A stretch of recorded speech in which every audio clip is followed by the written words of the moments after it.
Welcome to the Nomad Network, your first stop for complete and comprehensive Chicago Bears football coverage. Dive deep into analyses, updates, and all things Bears. Subscribe to our YouTube channel today and never miss a beat. Thank you in advance for your support. We promise to bring you the best because together we're unstoppable. Go Bears.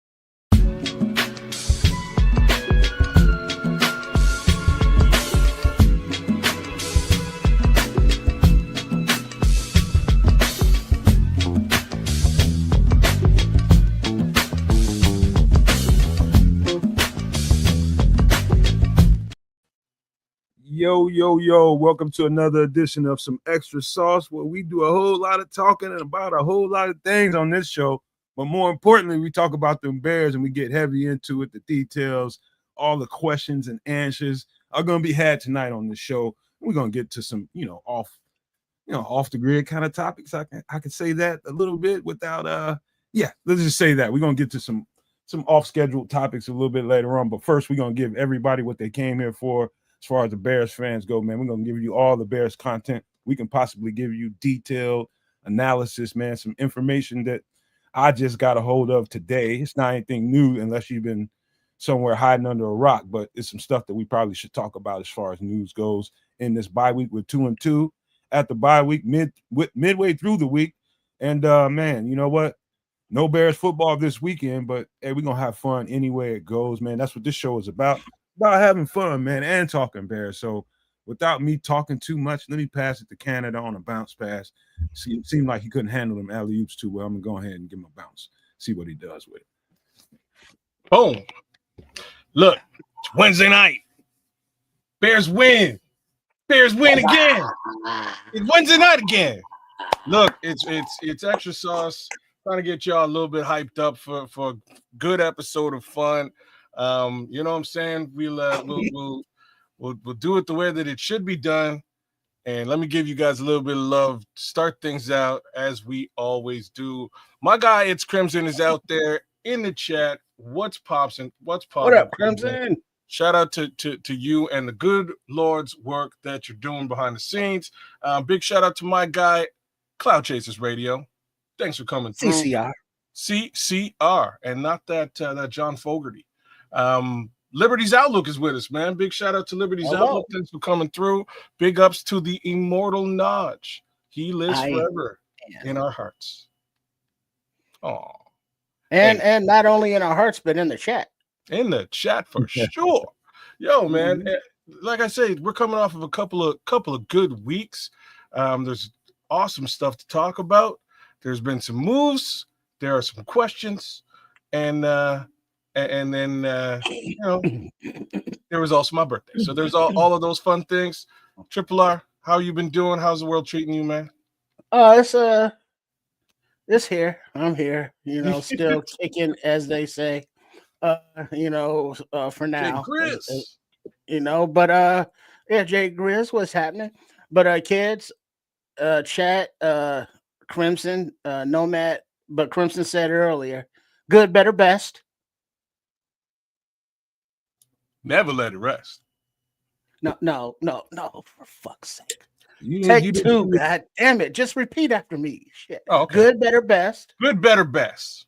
Never let it rest. Never let it rest. When your good gets better. Till your good gets better. And your better gets best. And your better gets best. That's what I'm talking about, baby. Let's go. Because this team is like got me hyped up. We're going into a bye week feeling good. FGB, those bastards ties, so same diff, whatever, FGB. So it's like, yeah, we're ready for some extra sauce and tell all your friends and to come on, get a little taste, tasty poo, stick your tongue in. Oh, Lord. See what nodes, what buds we tickle. It'd be spicy. Because Kez, he's an asshole. He be spicy the motherfucker, especially when him and Nomad get into it. Spicy. But it be sweet, like your boy. Because me, look at me. Like, what I'm saying? I got the HD camera going and shit. Look at me. And then like maybe you've seen some of the work over at Sports Chicago Style. That's the content. Good, better, best is in effect over there because I want to take a moment here and pat myself on the back for sticking with like the technical aspects of creating content and editing. And it's like, oh shit, this shit looks nice. And then I go back, to like one of the first videos on the channel, and I was like, oh, this shit was rough than motherfucker. But it was like, good, better, best, keep working at it. It's like, don't make that mistake again, improve here, upgrade here, don't make that mistake again, you know what I mean? And now it's coming along, and it's like, yeah, look at me, you go, boy. Yeah. So it's like, yeah, I'm feeling the whole motivation thing. I'm feeling good. The aura is in the air from the Ben Johnson regime and this team putting it together, enough to win. And so yeah, we're going into the bye week. There's news, there's position changes, there's all kind of stuff going on. But yeah, that's how I'm feeling. Let's go Bears. All right, let's get human for a minute before we get all the way into these Chicago Bears. Let me tell you a little bit. This been going on with me. Of course, I told you all. Just trying to help moms rehab this house, get our property in shape. I just finished, for the most part, the whole job of hacking out the wild kingdom around the house. All that foliage and trees and stuff that have been growing up. We have really, really just fertile soil around here, man. You leave a property uninhabited for a long enough time, man, it looks like a jungle, to be honest with you. So it was a hell of a job. It took me well over a week to kind of finish that, and I still need to do some work over there. And so that part was that was a bear. And I got the next part to do inside the house, and that is I was gonna do something. I found out something really neat, fellas. I found out about this. So she needs to take all the drywall off. All the drywall has to come off to the frame so that it can be rewired. So the house rehab. Yeah. So basically the house needs entire rewiring all the way around it in order for it to get past code enforcement. So instead of going through each room and tearing down those walls, I was just like, there's got to be an easier way to do that. Crowbar, mallet, and all that kind of stuff. And so I found out about something online I thought was really, really interesting. Matter of fact, I ordered it last night and it all came today. So there's these things called, let me make sure I say it right. I think it's neodymium magnets. I think the neodymium magnets. Make sure I say it right. Neodymium magnets. And so these are they call them earth magnets, different stuff like that. But these things are basically, you put them along a wall where there are studs, where there are screws, and instead of taking a crowbar and a hammer to this stuff and just being a caveman about it, these magnets will grab onto your wall and show you exactly where those screws are. So all you got to do is mark it from there, kind of scrape it off so you can see the surface of the screw head, and then take them out. And so my plan was to do that. My mother called me and I told her, I said, this is what I'm gonna do. But she had until it had to be started and done by, I think, Monday. And so tomorrow would have been the start day. Monday would have been the finish day. And before I can get there, my cousin, man, he's definitely a meathead, man. He just wants to tear up shit. Crowbar. He was already over there tearing that shit up. I called over there. I could hear people just beating. It had to be like 4 or 5 people just beating the shit out the walls. I'm like, man, y'all gonna tear the whole fucking frame of it out. Anyway, long story short, I bought those magnets for nothing. They already done tore that shit up or start tearing it up. So it's just a waste of time now. And I was, I learned something today. You always, if you look, there's always a smarter way to do something. There's an old saying, work smarter, not harder. You know what I mean? So that's a lesson learned. And for him, but here's the thing, though, Nomad, lesson learned that way. But now you got some magnets that you can put in your toolbox or in your basement down there whenever you need. You got that. Yeah, you got that. I'm pissed off because people my cousin, he just likes to just tear up. He likes to destroy. He's one of those people that, he's a tool. He likes to just beat shit. And they're like, dude, you got to think about stuff. He's the type of motherfucker that'll light a cigarette or a cigar up right in front of a leaking gas can. Okay, well then if he blow his ass up, that's on him. But I'm looking at it from the aspect of, you came up. You know what I mean? You got some, I mean, them magnets. You know what I mean? So you good. You know what I'm saying? When you use them, you be like, my dumbass cousin made me get these. Thank you, dumbass cousin. Hey, you know what? Taking down drywall and replacing it will never be the same for me no more. Just because I'm looking in the chat right now. Rocket Dream says he's a journeyman carpenter. And some of these people, I guess, already knew about this. This is new to me, man. I'm not a carpenter whatsoever. I can barely even fix plumbing in a sink. I just learned how to do that a couple years ago. Barely even. That's not. You shouldn't be just fucking with that. There's certain things that you know what I mean. Certain things I won't go messing with. Yeah, you got to mess with some shit. If you got a home, man, you plumbing. I'm like, I'm like, I'm a different cat, bro. man. It's not electricity. Yeah. It's not a question of killing myself. It's a question of like, I'm not a plumber. You know what I mean? There's have some dudes that do that. That's what handle that. I will pay the money. I'll bring the plumber in. Drywall, like what you're talking about. I can do that myself. I've also got one of my closer friends runs a drywall installation company. So real talk, he'll just come and do it for free. So I'm good in that respect. Yeah. And I also, my other close friend is a journeyman carpenter. So like both of those situations I have kind of covered off. Worst come to worst, I bring them over, feed them curry chicken and a couple of beers, and we're good to go. But plumbing, yeah, man, no, I will call in a professional for sure. Electricity as well. Yeah, because I gotta go with that because today, another hand patting on myself on the back. I put up a TV mount and hung it on the wall, did all that shit. Good. I'm good to go.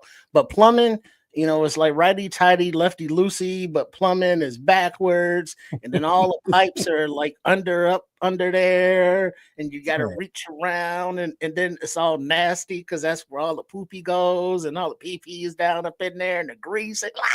Hire that dude that be showing his butt crack up in there. No, I'd much rather stare at a butt crack. Let me tell you something. Sometimes necessity brings out something in you, and I think it was Jay Grizz. He says nowadays. He says you can find out how to do anything yourself on the internet or via watching. Yeah. I'm not saying that it can't be done, but it's like don't want to. Okay. This is what I'm trying to tell you. During COVID, where the necessity came about for I had a 70-something-year-old lady that had conditions that we couldn't have people traipsing in and out of here. We had a plumbing issue, and somebody had to do it. And that's where YouTube came in handy. So thank you, Jay Grizz, for that comment. And I had to learn right there on the fly, man. I had to learn some stuff. So it was easy. Man, plumbing is simple, pimple. I mean, it's not hard. No, because granted, stipulated, it's not hard. It's just nasty.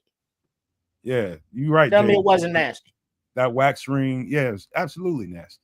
Yeah, I ain't feeling that.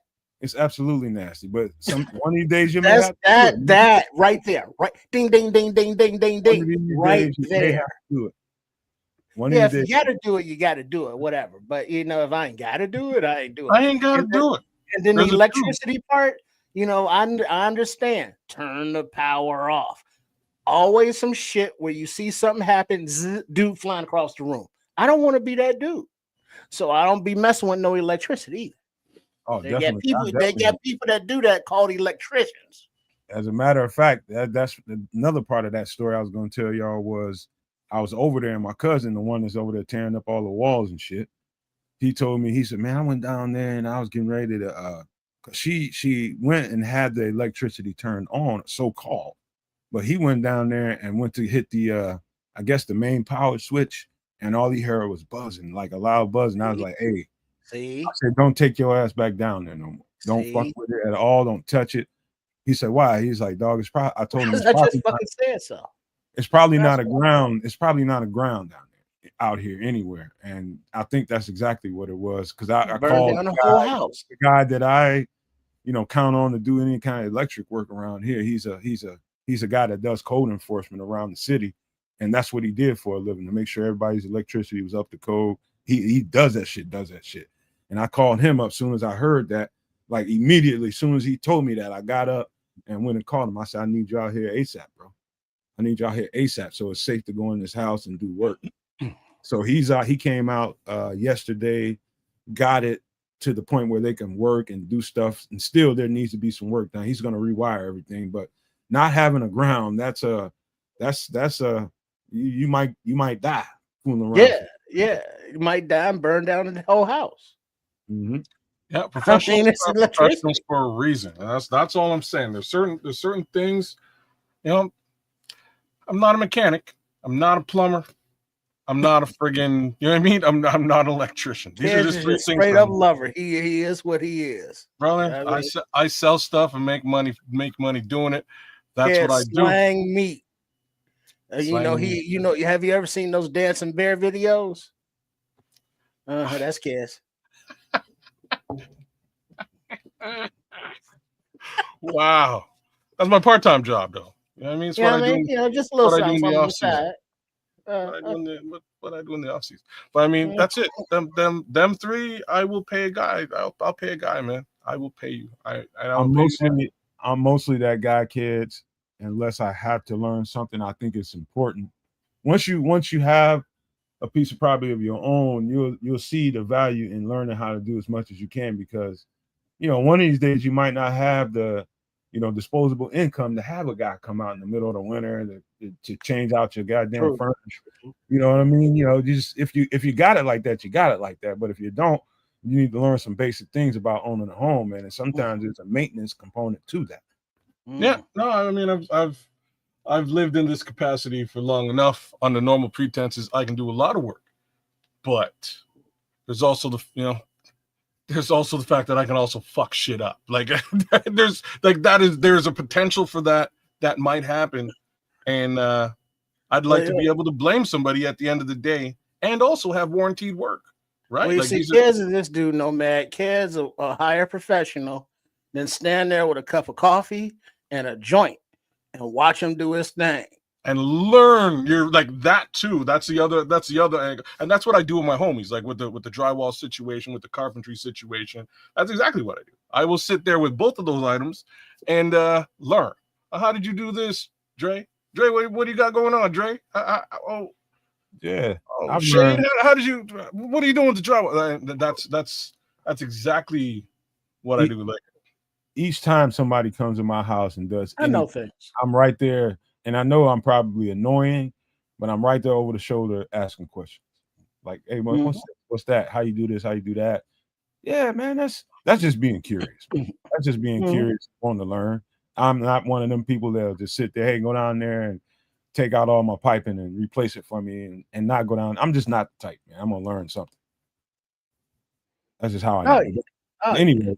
Anyway, I passed that conversation. What else happened for me this week was my nephew, one of my other nephews, man. My number in high school, my high school number is famous, and my college number, man. Y'all don't know that, but it is. And everybody wants that number too. Everybody wants that number too. It's like sacred. It's like sacred. And so I didn't know this because I didn't go to the game last Friday. But obviously, I don't even know if it's gonna make it. It might make it to he got mossed, but my nephew mossed the motherfucker in the game they just won over the weekend. He's playing. He's a DB? Nah, he's a DB and a receiver, just like me. Okay. All right. Yeah, he mossed the motherfucker, man. That shit's all over the internet.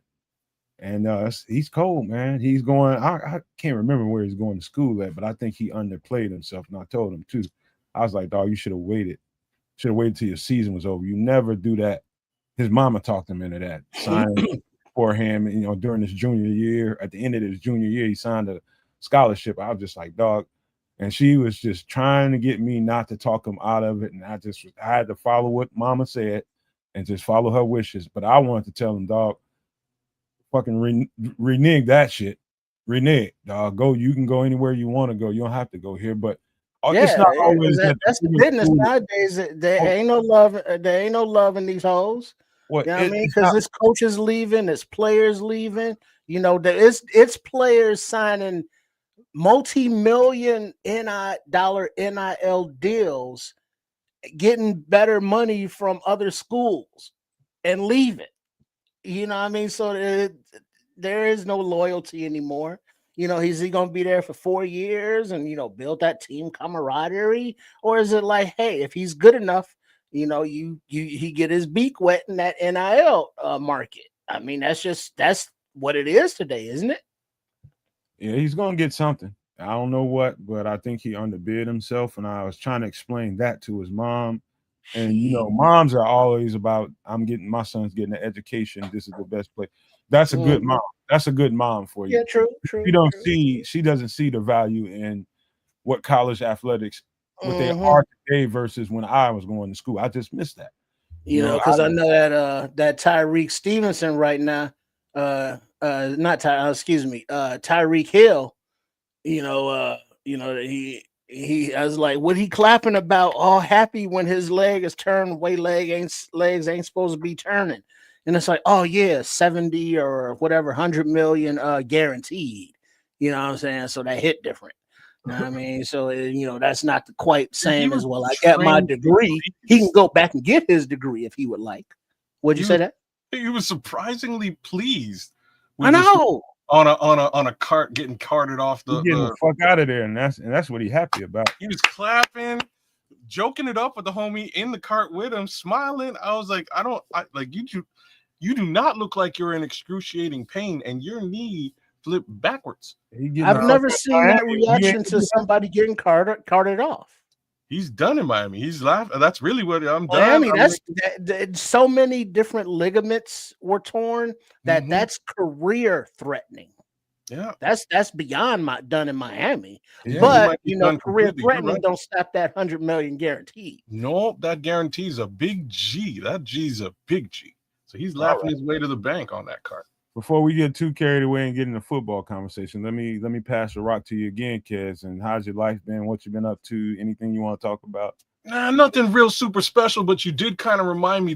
I also have a wide receiver, like a wide receiver nephew out there somewhere too, who's mossing fools. So as he gets a little bit further on, I'll point y'all at him as well. It's kind of surprising. But I do have there's another little athlete popping up here in Ontario. My second cousin, fresh from Jamaica, man. He came down, and his kid's here doing his thing, and he is kind of dangerous. It was surprising to kind of bump into another one of mine and have them on the football field doing a thing. But when he's in town, I'm gonna check him out and really get a closer look. But the highlights I've seen, he is nasty. So that I'll share with you. Outside of that, man, just a good time with the folks. Had some good booze, good food, good times. Oh, I guess there is one thing that I do want to share with you guys, actually. All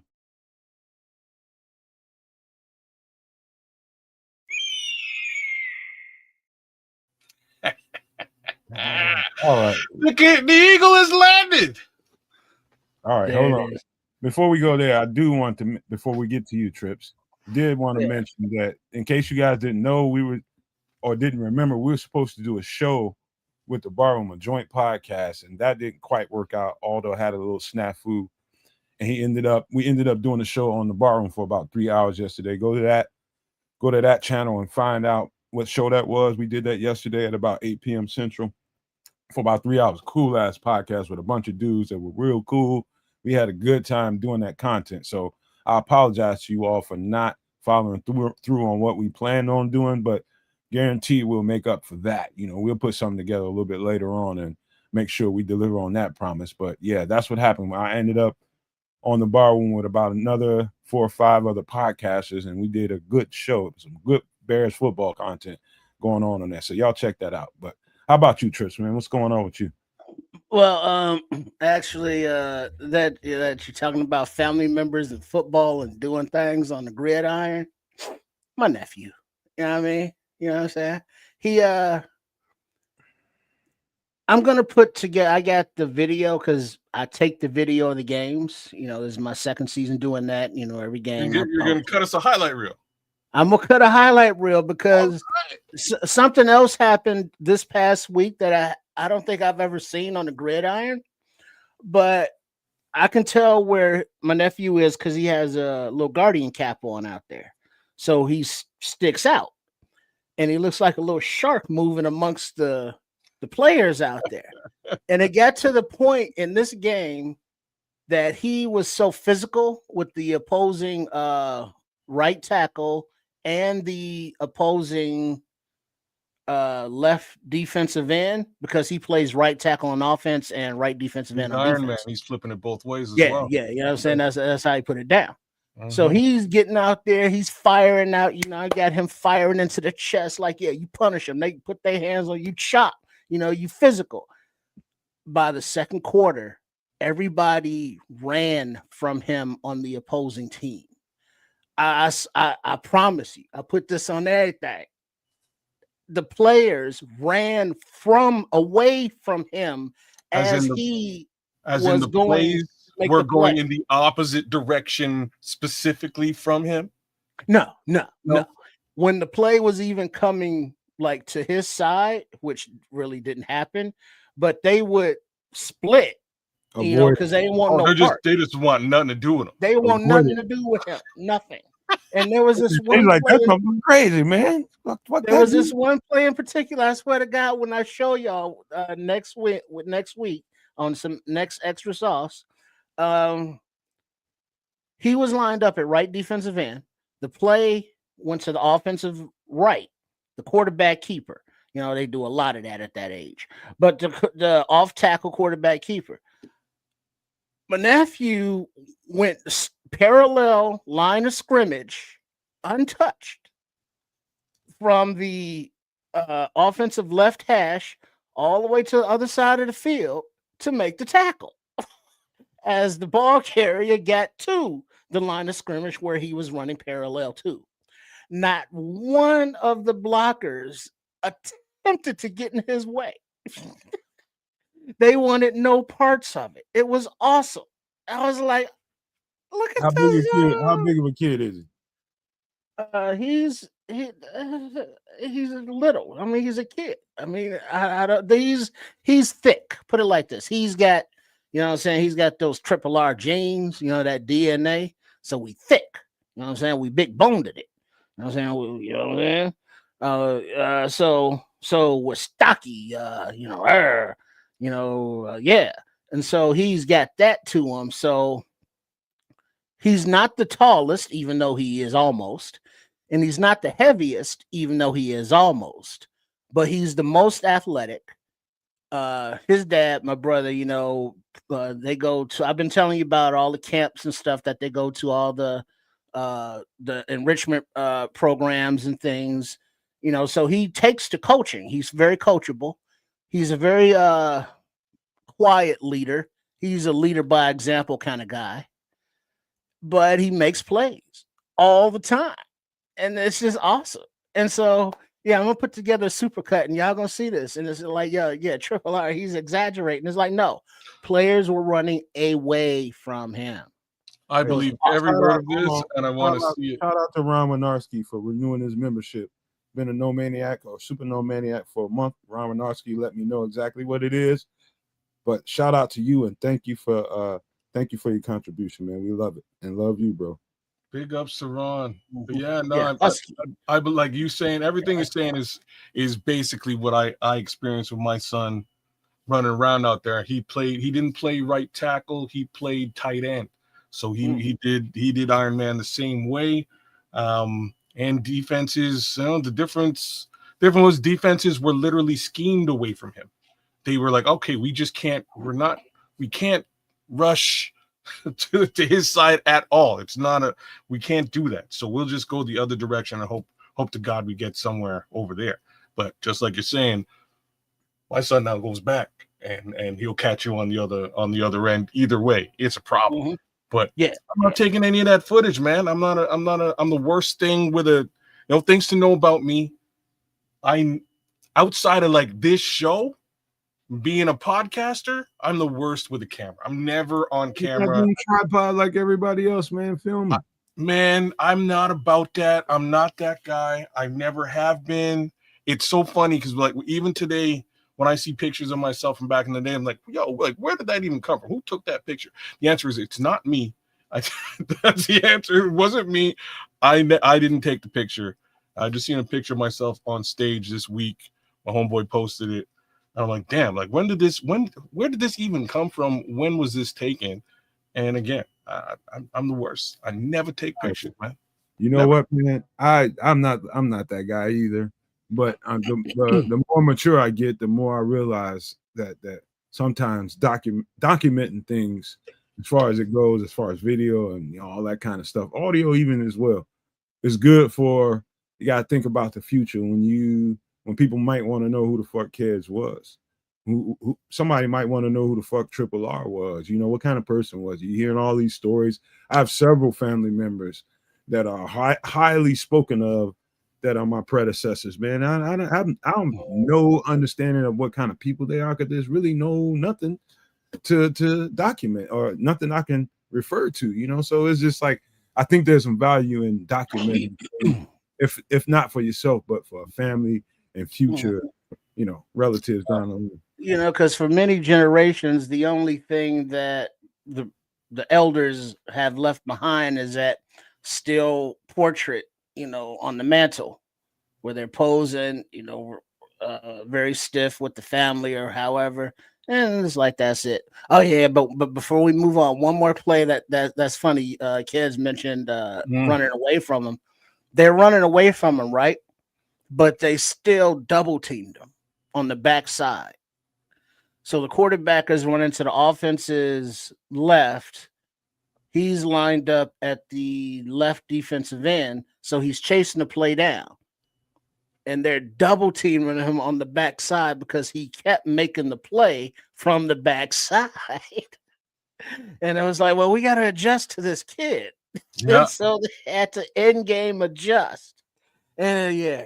All right, go ahead. It's always a kid on that field that gets it a little bit more and is more intense than the other kids.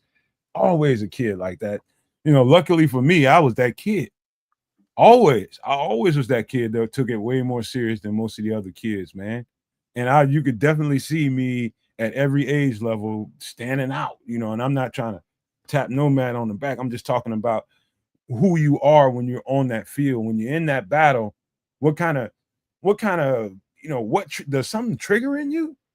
Because it did in me. It definitely triggered something in me. It was like, I got about 60 minutes worth of a freebie.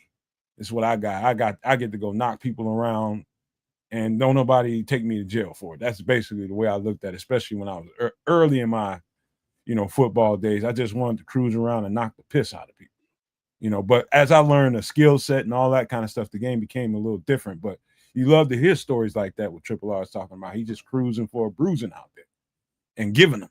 I love it. It also sounds like he's got, I bet you he has a high, because your brother, I bet he has a high football IQ as a young man. It's funny when I started to clue into my son's football IQ.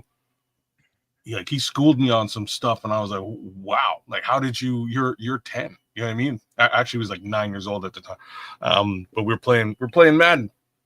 I'm playing Madden against him, and he plays as the middle linebacker. And I'm like, oh, okay, you playing middle linebacker. All right, I get it. Why? I play as either a DT or an end, because I want to sack the quarterback and then switch, and then I can handle, you know, that DB thing. He's like, nah, man, I'm watching as a middle linebacker, I can watch the running back, so you can't run. And if you pass to either the linebacker, or sorry, to the running back or the tight end, I'm taking it with me. And I was like, oh, okay, like you play a whole different style of football in Madden that I wouldn't have even thought of.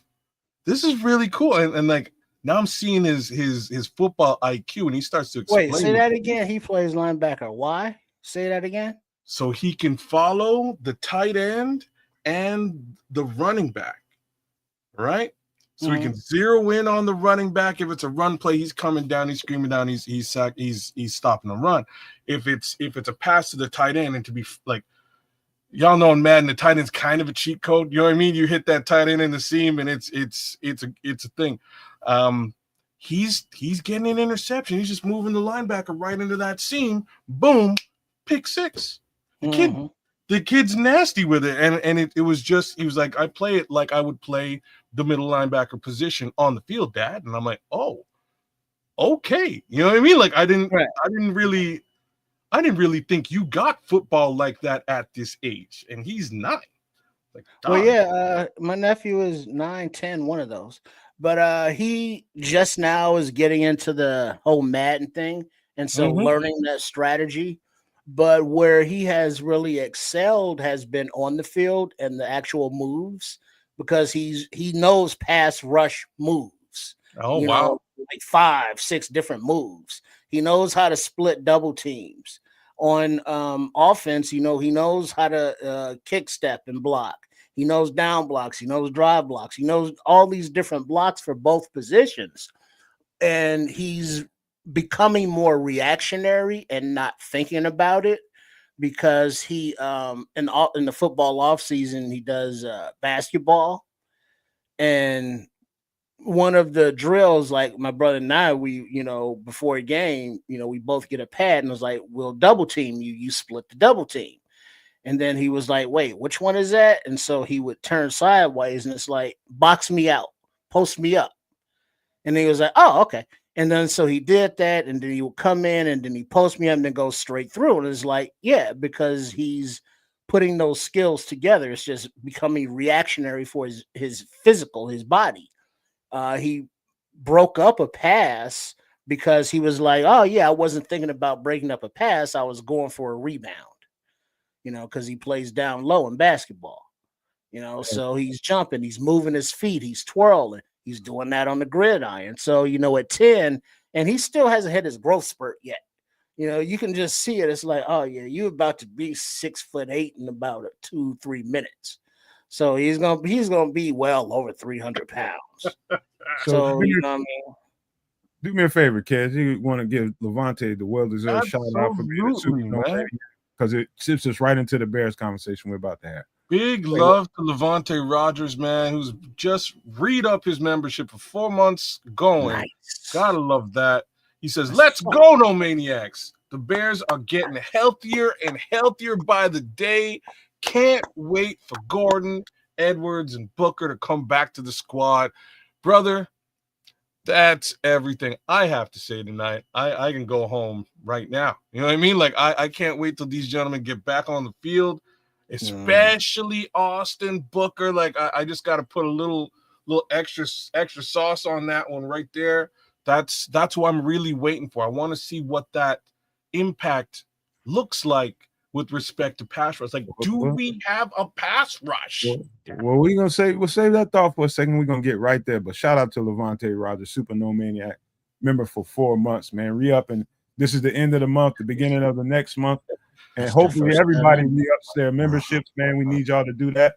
So take it, Levante's example, man. Grab your membership, re-up it for us, man. We love to see the chat be green out here, man. But that, thank you, Levante. That leads me right into the first conversation, Bears conversation we got to have, and that is we made a signing over the last week or since the last game, and that is Trey Hill, guard/center. He was a 4-year. He played as a starter in Cincinnati, and he was under Joe Burrow for about 3 years, and then next thing you know, something happens when a guy gets to the 4th year of his contract and teams decide whether they want to pay a guy or not, he might end up on a free agent. On the market, and he's out there. Trey Hill is a Chicago Bear. They picked him up. I think it's a pretty good signing. I looked at some tape of him. Practice squad? Yeah, he's going to be on the practice squad at first. Yeah, because didn't Joe Burrow's offensive line suck? Yup, that's why he got injured. Well, y'all go. You go ahead. You've got a take on that. Go ahead. Oh, he got injured? No, you don't remember? Oh, that's why Joe Burrow got injured. I thought you meant Trey Hill. So Joe Burrow in his rookie campaign went out because his offensive line was not particularly awesome. So I'm looking up Trey Hill right now just to maybe get a little bit more context. He has some experience at the center position, which is good. Like, real talk, we probably could always use support at the center position. Indeed, I wonder if that fine. might say something about. Okay, I wonder if that might say something about Ricky Stromberg, because we really haven't heard much about Stromberg over the course of the last few months, although we probably shouldn't, considering we have paid a viable center. I will say something else, though. No, they didn't cut anybody, number one. Number Somebody's two, hurt. nobody got cut. Nobody got released. Wait, are you asking somebody's hurt? If No, you were to ask me, I'm if you telling were you. to ask me, I think it means more towards maybe we don't see Jalen Johnson for the rest of the season, and this is their replacement, somebody on the roster. They felt like they can fill a hole somewhere. We don't. That's what it means to me. But you guys take what you want from it. Well, I thought Jalen Johnson was supposed to be coming back. I'm not sure. And I ain't heard no definite. Did you see that video he put up? What was his video? It was him walking, and he's already had the procedure done, and he didn't have a shirt on, and he scanned the camera down, and it showed his medical bag that is connected to his wound still, that's taking all that excess fluid out, and he's still working, and they didn't discount him from being back later in the season. This is not a season-ending injury. Basically. You might be right. I might be just speculating, but I mean they didn't cut anyone, and so I don't know, man. I don't know what to think about that. So here's what to think about it. So Jonah Jackson had some level of unexcused absence yesterday. That much I can tell you. Okay. There's no report as to why he was absent, but he was absent. And this is part of the, so they actually scouted a bunch of players. There's a bunch of players who came in and worked out with the team, and will be working out with the team over the course of this week. I don't have a list. Your guy, Mr. Hill, is one of those guys. Apparently they've signed him. I didn't realize they decided to move anybody onto the practice squad at this point. But if anybody, I kind of speculated that it would be the guard because Jonah Jackson kind of up and disappeared. I don't know if this will be an extended disappearance or not. These are the things that I can tell you. I can also tell you that, in my opinion, if it is an extended disappearance for one reason or the next, I think we might just see a certain Mr. Newman. Hello, Newman. There you go. I think Luke Newman is probably going to get a look again if whatever's going on with Jonah Jackson is an extended thing. Yeah, so you're not. So we don't know if it's an injury or it's not an injury. It's unexcused. I have no. Because if it was an injury, it would be excused. Just logically, right? I have no real details on this other than what you read, right. Yeah. But I mean, that was a question though. If he was hurt or injured, it wouldn't be unexcused. Would it? They would tell you what the problem was, is really what I'm saying. They would say, even though I don't think they have to tell you the problem because this is a bye week. So technically they wouldn't have to tell you the problem until next week. That's another way of looking at it. Perhaps they didn't disclose because they don't have to disclose. Perhaps that's it. Again, I don't know whether it is it's going to be a long-term situation or a short-term situation. Maybe Ellen Scrolls is saying probably a personal or a family issue. Really hard to say. Liberty's Outlook is asking, how did he play on Sunday? He wasn't anywhere near the liability he has been in the first two games. I think he's stood up okay in these last two games. No matter, what was your thoughts on Jonah Jackson? I don't know if you've done all 22 for this game, but on the previous game versus the Cowboys. Jonah Jackson typically plays the first game. He was atrocious. I don't know what reason that was, but the last couple of games. Let's call it cadence, right? Let's call it cadence. Game one. What about the next two games? I think he was fairly decent, above average at worst. At worst, he was above average. You didn't see Jonah Jackson being the reason why everything was leaking. There might have been a couple of times I saw against the Raiders where there was miscommunication between him and whoever was on the right side, namely Theo Benedict. Some couple of plays come to my head right now, like on stunts and stuff, making sure that you passing off. You don't know whether to blame Theo or to blame Jonah. I'm just going to lean towards Theo because he's young and new, that he didn't know exactly how to do that, but there was some definite miscommunication between them. That's probably the worst thing that I saw as far as Jonah Jackson went. Okay. Well, but now that who is that? I just saw something in the chat there. Oh yeah, Red Baron. He said, "How about Darnell right to right guard, then leave Ozzie at right tackle, leave Theo out there at left tackle, and then still have Newman in the chamber ready, coming up behind Tooman." No Diddy. Okay. You could do that, or there's the possibility that you leave Darnell Wright at right, you leave Canadian Eagle at left tackle, you leave Ozzie at swing tackle, and then you put Newman in at right guard. You know what I mean? So that's my thoughts on it. But I'm gonna give D Rocket Dream Burns a little bit of credence here. He says, "You reaching him good bye week. He going out to chill with the fam." So I can't even argue with that as a sentence. Probably what's going on. He might not. You know what I mean? I can't argue with it. I can't. Yeah. We're gonna get to the whole tackle conversation, man, because there's plenty to talk about there. So the next thing I wanted to get to was the fact that we probably gonna get TJ back. We're gonna get Kyler back. Probably what's his name? Austin Booker. Let me make sure I'm not missing anybody. TJ, Kyler, Austin Booker. Those are the notables that probably going to be coming back post bye week. That's going to be. What about Grady Jarrett? Grady Jarrett, no word on it. I don't even know why. Be back though. I would expect they did that. I think he probably could have went this week. I think they strategically did that to make sure they give him a little bit of extra time, get a full 3 weeks off, kind of. Because I don't think he practiced really all week at all, not much of anything. So yeah, when you get older, the whole body don't heal as fast as it used to. Basically, doing veteran shit for him, doing the right thing, having for the stretch. Call that load balancing, and I don't even argue with it. Let the veterans sit for a little while, get back to up to snuff, and then release the hounds. If it takes again a bye weekend and a bit to get there. Fantastic. I just can't wait to see this defense in more or less full, in full effect, as they would say. Well, wait a minute. Levante has a point here. He says, no, you paid Jackson too much for him to sit.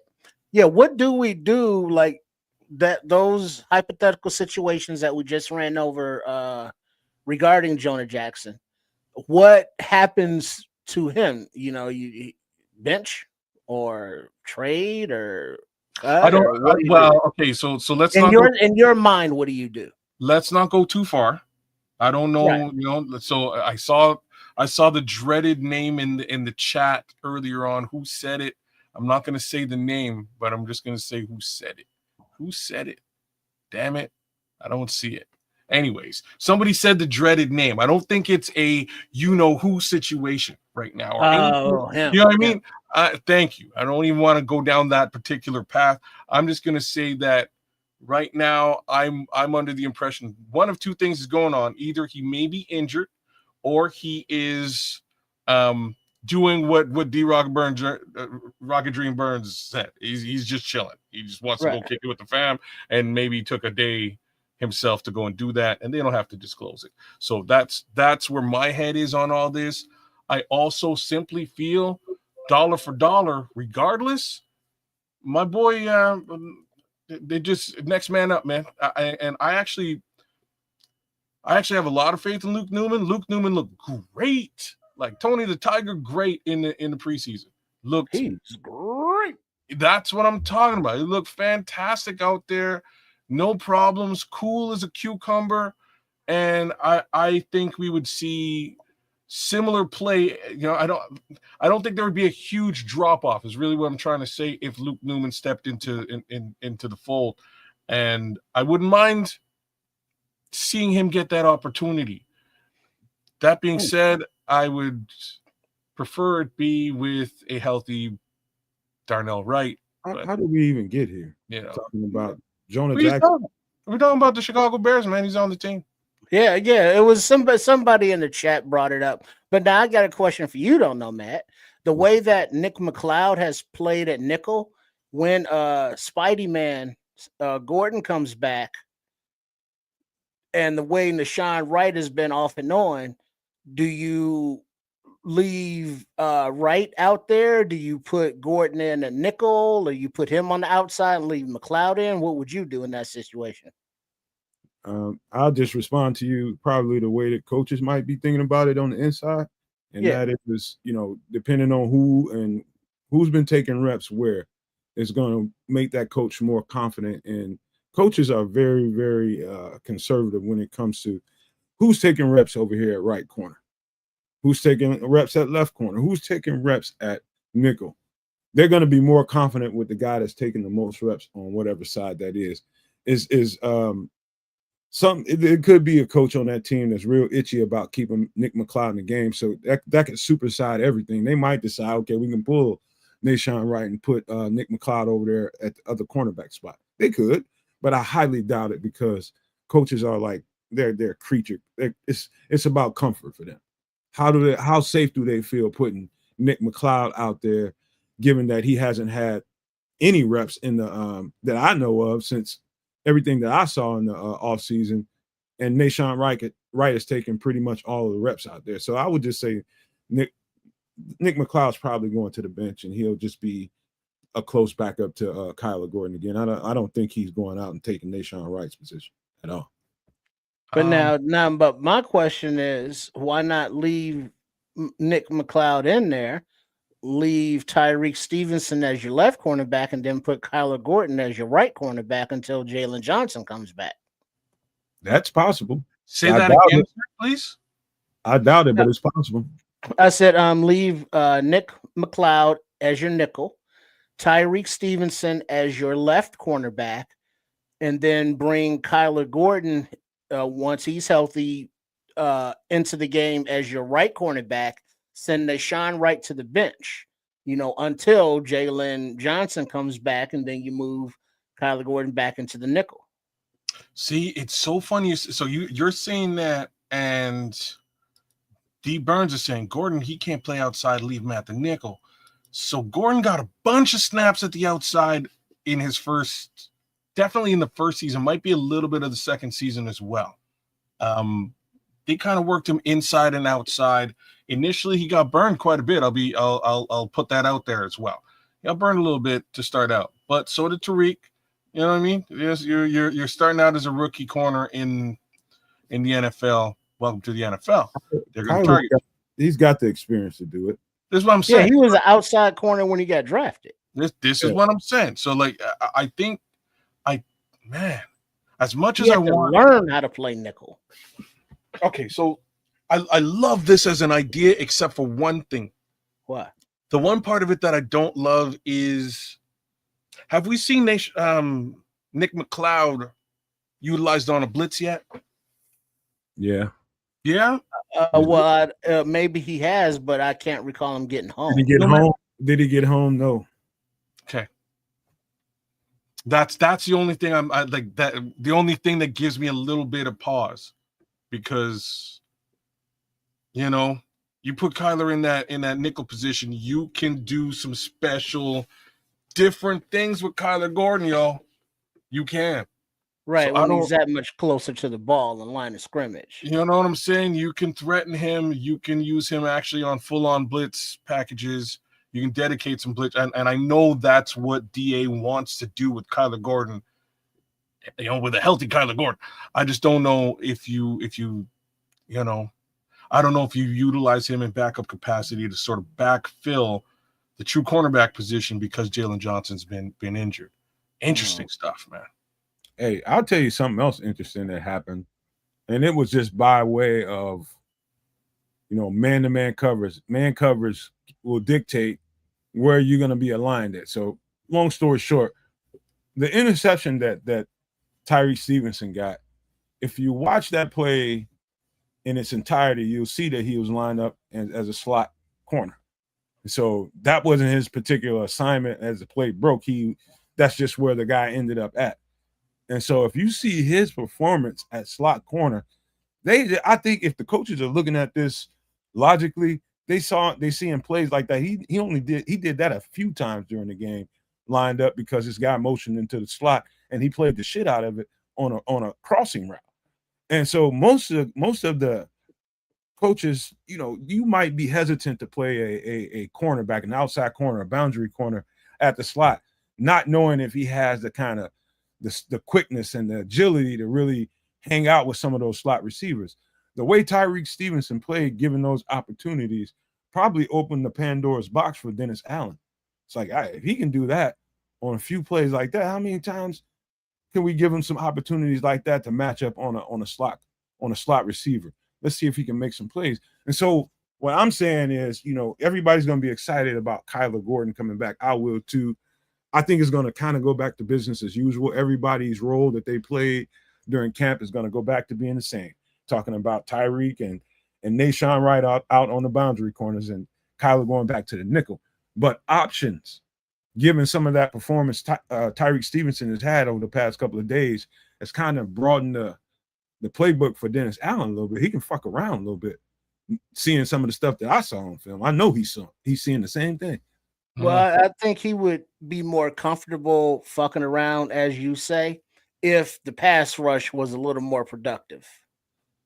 I think his comfort level would go way up if, the front four could actually be somewhat, productive, in the pass rush, and not just, having clean pockets and leaving those secondary guys out there to, count, with their fingers and their toes, and even baby Kaz's toes, because he got the extra one. If you just leave the front four to their own devices, those extra toes will come in handy. So, it's gonna, like, if Austin Booker could make that little bit of a difference, that's cool, but that's still not enough, let's say, as a team, to put it all on Austin Booker. Yeah, it is. Just do it. You know what I mean? Like one more guy and Austin Booker. If he's the guy, then I'm so man. Like, well, how about this, kids? Yeah, how about this? I can get excited with this. You give me a little bit of a little taste of maybe Ford, because he's a body eater. Maybe give me some Big Dex, because he's a big body eater. And then give me some Austin Booker and some Daniel Hardy as a front four on obvious passing downs. And I could get with that. Wow. I'm not. Go ahead. I was going to tell you, man, the more and more I look at this stuff, the more and more it looks like, I was just talking about this on Aldo's show last night. And it looks like guys are getting used to playing next to each other. It's like I can tell you an average defensive line right now. So New Orleans' defensive line is very, very average. Even the last year, I'll just say the last year that Dennis Allen was there, that defensive line was very average ever since what's his name? David Onyemata left that thing. David Onyemata was a key cog in what made all of that work. The point I'm trying to make is when guys learn how to play off of each other, there's like last second communication. Like you could have had the play of Grady Jarrett next to Montez Sweat. And that play is an obvious, based off of the alignment of the offensive line, Kaz and Trips. It's obvious what to do to two guys that play with each other, right? Now, say on 3rd down and 8. You see a certain kind of split, a certain kind of alignment. The tight end moves to the other side, how they would attack that offensive line. It's unspoken with guys that are used to playing with each other. But with guys that are new to each other, at the last second, you got to communicate. And so we're still a little bit slower than the offensive lines that we're playing against. I don't even know if that makes sense to you all, but I'm telling you this right now. That defensive line is just going to get better and better as the season goes on. I can see it. They're going to get better and better. Once they start learning how to feed off of each other, and then you don't have to communicate all the way up into the snap of the block, then you can play some football and you can be fast and you don't have to think. So I'd say there's still a lot of thinking going on right now. Okay. In that respect, I can't deny what you're saying. You're saying they just need to gel together and come together as a team that much more. It is only week 4, and I can agree with that. But I will make the world's most obvious statement, though. There's somewhere upwards of $200 million being spent on that line. And ain't nobody getting to the quarterback, and stopping the run is a problem. Yeah, it is. So that's the most obvious statement in the world. There it is. Well, but a real quick comment on the communication and playing together. After this past 1-point victory at the end, where Josh Blackwell, earned his NFC Special Teams Player of the Week honors by blocking that field goal, the common theme in the locker room was we had faith in each other. We had to learn to have faith in each other so we could win this game. So they're not at the point yet where they're on the field learning each other's codes, ticks, coming up with their own little wind talker thing, if you will. We haven't gotten there yet. That's still in development. Give it a few more games of live action. Let it get settled in. Who's going to be playing next to whom? And then they'll start to develop that. So we haven't even gotten to that point yet, Nomad. Yeah, it's a lot of growing to do, man. We're only 4 games in, and I expect, to be. It should be better, but I can understand why if I just get reasonable about the whole thing. But TJ, I just say this: TJ coming back is going to be huge to everything. TJ is just a dog ass. And Tyler together. That makes that the middle of the field, solidified. Second level much more solid. Yeah, man, it makes the second level so much more solid. It's going to make rushing into the second level fair amount harder. I can't wait to see both those guys back in action. Well, like Bear Truth 9 is saying, no maniac out there, make sure you hit us up in the chat. You want a question, comment, or just call Keds an asshole. Mm-hmm. Both of our offense and defenses are in the process of learning these more complex systems. So there's still a lot of thinking going on the field and not a lot of playing. So if they're still thinking about what they're doing, ain't no way in hell they're going to be communicating with each other about we going to do this, that, and the other. So that makes running stunts a little more challenging. You got to focus a little bit, because if you're doing a pre-snap read on the defensive line or, making adjustments, you got to know what you're looking at first. And then you got to, hope that you got to know that and trust that your teammates looking at the same thing and you all communicating that. So yeah, we ain't even close there yet. Bear Truth 9, not even close. Oh, look at this. What's new, pussy cat? Pussy cat. Don Burr up in here. There he is. Hey, Don, we 500. We're coming for that ass. Yeah, man. All right, let's get to the next conversation. We ended up talking about this at the end. I think it was post game. Yeah, we ended up talking about this post game, and the conversation with me. So basically, it went like this. Braxton Jones got. It went like Keds is right. We'll just start it there. We'll start with Keds was right. You ready to go there? Go ahead. You go there. It's awesome if we start it the right way, though. There's so many times where I can high side on your ass. But go ahead, kid. Let's go there. Go ahead. If you want to do that, dunking on you. No, why you gotta spike on him, you want me to treat your ass? Listen he can spike on you again and again, but he don't. I'll treat your ass. You. Nomad will come out and say, you know what? Has mercy on you. I done told the whole world. I just shut up and let you tell the story. I told everybody 8 weeks about it before it was me. Dang. I'm just telling you, I told you what went down. You're like, I am not ready to say that happened. No, I need to see the tape. I need proof. This is what you said. I need to see proof. I need to see tape. Give me a day or two on it. He It's hurt his Wednesday. shoulder on that block. It's Wednesday. So you've seen it. You know what it is. The whole world talking about it. Unfortunately, Kids was right. Braxton Jones got benched. That's what happened. And somewhere in the mix, I have a strange feeling that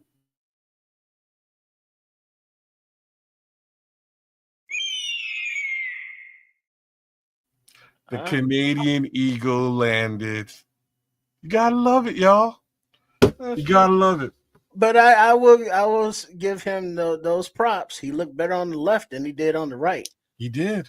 But He yeah, definitely Braxton, it's like, yeah, he got like straight up Canadian Eagles like, hey, that left tackle job, yeah, that's mine now.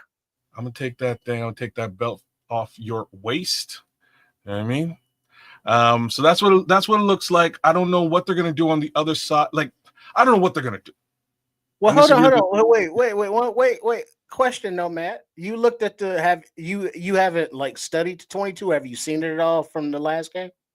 I got the all 22 in a whole separate window right now. I seen it. All right, so was the overall offensive line pass protection and run blocking better post or pre Braxton Jones? That's loaded as shit. So basically, the pass protection, I would say, was Braxton Jones for the most part. This is what you've been getting so far. I think in the run game, and I said this last night on all those shows, the run game, like, honestly, when you look at Braxton Jones on tape and you know how effective he is in the run game, and he's an elite run blocking tackle in this league. He's elite. He's really good at that. And Braxton Jones trying to get and reach out to a guy, he's not near as fast as he was, let's say, pre-injury. And to me, if there's anything to be said about Braxton Jones' play, that's what stuck out to me. It wasn't pass protection. Yeah, every tackle is going to miss an assignment or two and not look so good a time or two, but that wasn't the problem. Him reaching his blocks and opening up lanes for the running back, that was more egregious than the pass pro, which most people seem to think that's what the problem was. No, it wasn't that. He couldn't reach his blocks on time. So put Theo in there. He's getting out there. He's a little more healthy than Braxton. He was a better performer in the run game, and I think they stuck to that. That's what I think happened. Yeah, and Theo also, he bends at his waist a lot, reaching for blocks, but he makes up for it with his foot movement. But I said it all off season that Braxton Jones's detriment was his anchor. So he had to do a lot of squats, to get stronger down there for that foundation. But why couldn't he do that? Because he was rehabbing pins and his freaking ankle. He is healthy enough to play, but he's not healthy. He's not been able to recover sufficiently and get stronger and better at what he needed to in that amount of time. So he still has those same deficiencies, but he's fighting back through injury. And I give him props for it because he's a smart kid, tough kid, but his play was clearly not up to snuff. And in the second quarter, they was like, yeah, we're going to make this switch. Hey, rookie, get your ass in there, right? Blah, blah, blah, woo, woo, woo. And as Nomad said, run blocking, much better second half. Pass blocking, much better from Theo, even though he has his own issues to deal with. So it's like, contract year, Braxton. I didn't say pass blocking, dog. Now, Theo pass blocking compared to Braxton is a whole other story. He wasn't as good there. Run blocking is the difference. If you look at it, it was the run blocking. Okay. We're working on it. He's going to get better, though. Some of the times, like, if all you had to do was listen to Ben Johnson, I think he explained it very, very well about some of the sets you saw. This is something I've been seeing in the preseason with the Eagle. He oversets sometimes. So sometimes he gets his upper body out in front of his legs, and it causes you to lean. And that's just basically ammo for the defensive lineman to slap your motherfucking arms down and kind of almost knock you to the ground. You saw that a couple of times during his sets. And if he can clean that up, you're probably going to have a better performance week after week with him. Just that little part of it, just not oversetting and leaning too much. I can show y'all better than I can tell you, but I don't have those plays pulled up. but it wasn't.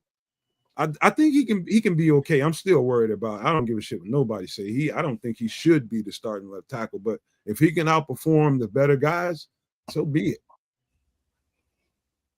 Well, I'm not here to say one or the other. I'm here to say that the line looked like trash in the first half, and in the second half, it looked much more stable. I don't know if that was due to the presence of Audrey Tapio. I don't know if that was due to Theo Benedict moving to the left. Hey, don't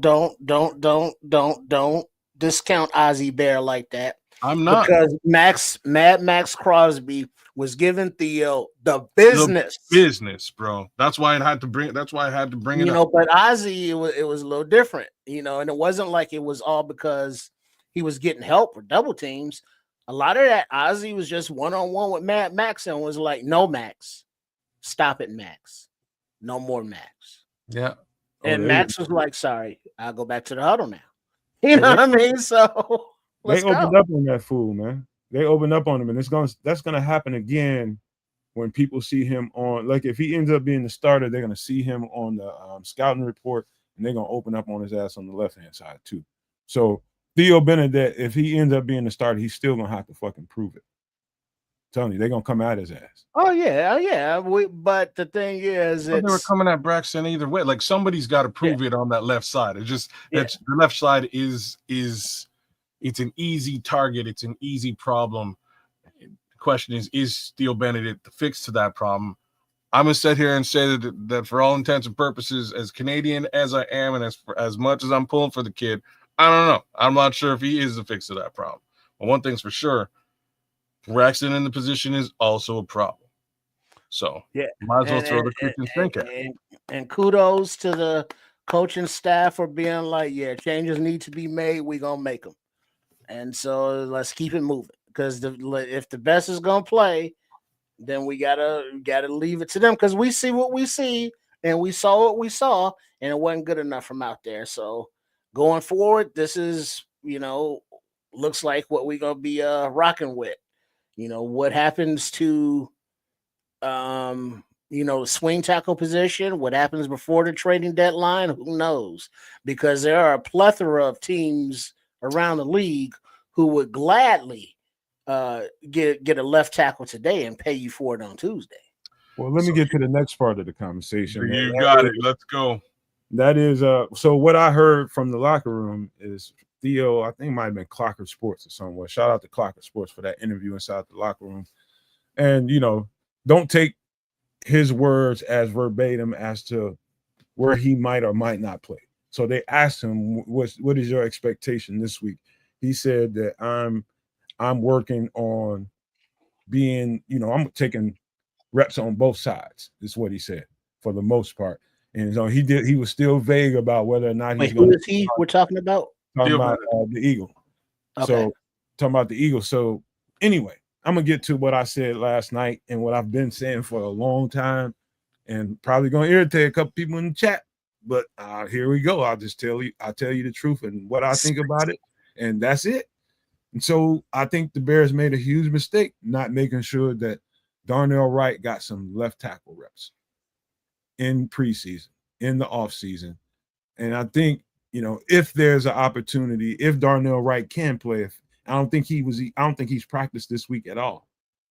And so if he can play and he can go and he can take some reps, I think they are cheating themselves as a team and as a unit, not giving him some reps on the left side. I think they're cheating. I can't believe that. I believe it was on the Twitter that Berlissimo, shout out Berlissimo, put up a post about this very topic. And my response was basically, I cannot believe that this offensive line, Coach Richard, Ben Johnson, and Ryan Poles, everybody in Hallis Hall, did not say, hey, what about Darnell Wright at left tackle? Anybody think that might be an idea? Eureka! Maybe anybody, let's say, hey, Darnell, put your ass over down the left side. Run a few reps. How does that look? Anybody get some of that on film? I mean, what is it? Why I don't understand why he's so locked into that right tackle spot. Why not at least give the kid, hey, give him a practice at left tackle and see how he looks? You want to Why know is that why? so bad? What? Please, You're kids, asking why. Enlighten kids, please. You're teasing someone left money. Money talks, bullshit. Well, tell me this though. If you Darnell Wright and you know that money talks and you want to talk loud, when you be like, hey, let me get some left tackle reps, coach. Yeah, and then the coach says, okay, well, we're gonna give him some left tackle reps. Let me go talk to the Big Daddy Paul, see what's cracking. Because I just came in here the other day, see what he thinks about. We want to put Darnell on the left. Oh shit. That means we're gonna have to pay Darnell left tackle money if he's any good at it. Are we ready to pay left tackle? He has the lateral quickness? Does he have a lateral quickness to play left tackle? Do you think, kids? So you're asking a loaded question, and what I mean by that is we know he has lateral quickness on the right side. I just don't know if the bear can dance to the left. That's what we all don't know. There you go, dancing bear. Yeah. But that's the question though. Did they look at that? Did they contemplate that? Did they pontificate on that? Did they think about that at all? Well, I'll give you my take on this. I think you got a new coach and new players, new personnel, and you're coming in and you're looking at this whole thing and trying to see where let's just not fuck up something that, don't fix nothing that ain't broke. That's probably your average. That's a great way of looking at it. That's probably any new coach's default position, right, kids? You don't want to make a problem where there isn't one. And so you would probably default to that mindset and just leave Darnell Wright where he's at. We got some guys we feel pretty good about. Let's give them some opportunities out here and let's start this left tackle competition. But I think hold on, no, man. You keep cutting me off all Hold on. But the thing is, Darnell Wright, with that logic, if he is your right tackle and you don't want to put him at left for whatever reason, but then you draft a right tackle to put at left. My boy cooking though, isn't he? Because this is exactly what I'm saying. So you go back to the little exercise I just put together, and that head coach who's brand new goes to the GM. He says, hey, we want to move this guy over here. And the GM says, nah, we don't want to do that because we don't want to pay him. But if it ain't broke, don't fix it. Like Nomad is saying, I'll get you one in the draft. Well, then you go and you draft a right tackle? Tripp's original question was, why haven't they done it? And that's what I was trying to explain. I'm trying to go into the mindset of what the coach probably was thinking early. And his process and his mind is probably graduated past that point. I'm sure he's getting a little more comfortable now. He's getting a little bit, now he's starting to have a little bit of uneasiness as far as the group goes. Now you're starting to think about some things outside of the box. Maybe you should have been thinking about beforehand, but because you were new, you just didn't want to screw up anything. And I think that's a smart way to look at it. And so I would just say that's the reason why they didn't. I think they should now. Well, I mean, I don't know because, I know it's been the media and the fans are like, well, yeah, Canadian Eagles starting left tackle now. But it's like, all right, if you're going to make some changes, I don't know. But it would seem just Darnell Wright at left tackle, Joe Thuney, Dahlman, Newman or Jackson, whoever the fuck, and then Ozzie Bear at right tackle, and then you have Canadian Eagle as your swing. That seems like a nice offensive line. Would you believe that I'm again? What Richard said. Richard is right, man. He says so. The coach erred on the side of stability over over possible ability. So stability, he said, let's yeah, that's exactly what I'm saying. He's exactly questioning what you're saying. He's saying, and I'm telling you, that's exactly what it is. I'm with you. So one more time. So Richard lost. So the coach erred on the side of stability over potential possible ability. You know what I mean? You got to say it with the question at the end. And I'm with you. That is what it sounds like to me. And again, the GM then drafted at the same position they don't want to switch, which is just weird. And it puts you in a position where you kind of have to switch somebody. Somebody got to be switched. So is it Darnell? Is it Theo? Is it Ozzy? Is it Ozzy? You know what I mean? Like I don't know who's switching here right now. Theo has switched and he's performing well at the other side. Or do you take the leap and put that top 10 draft pick over there to hold down the left side? Because I think he'll normalize.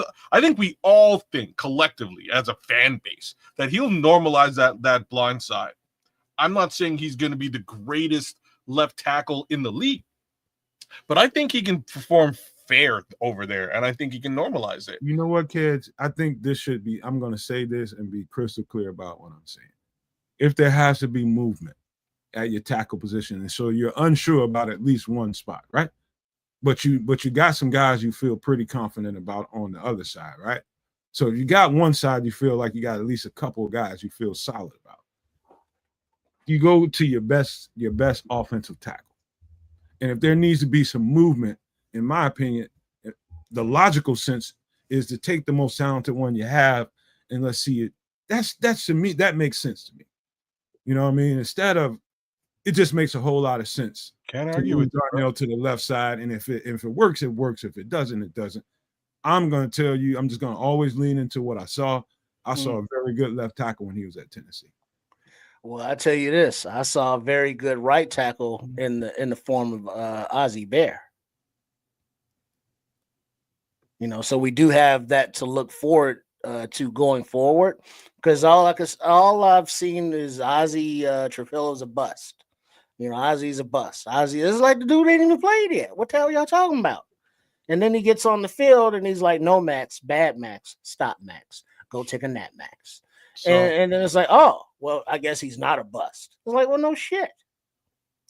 I'm going to give the good minister some shine here, man, because he may be just talking all kinds of sense, but it just has to be said. So he says it's like when Georgetown moved Alonzo from 5 to 4. He was never the same player again. Yeah, he was effective, but nowhere near the same. Sometimes you just you got to leave well enough alone. Was that Alonzo Spellman? I believe so. Who is he? Who's Minister Charles? No, I think it's Alonzo Mourning. In the comment. Mourning, Alonzo Mourning. Yeah, Alonzo Mourning. Say what now? Who was Minister Charles talking about? Ignored the comment. I saw that right after that. It might have been that. Anybody? It's Minister. Oh no, Charles. he said he knew you were going to ignore his comment. Minister Charles, let me explain something to you. What you talking about, George? I don't know what the hell you talking about. Let me just tell him.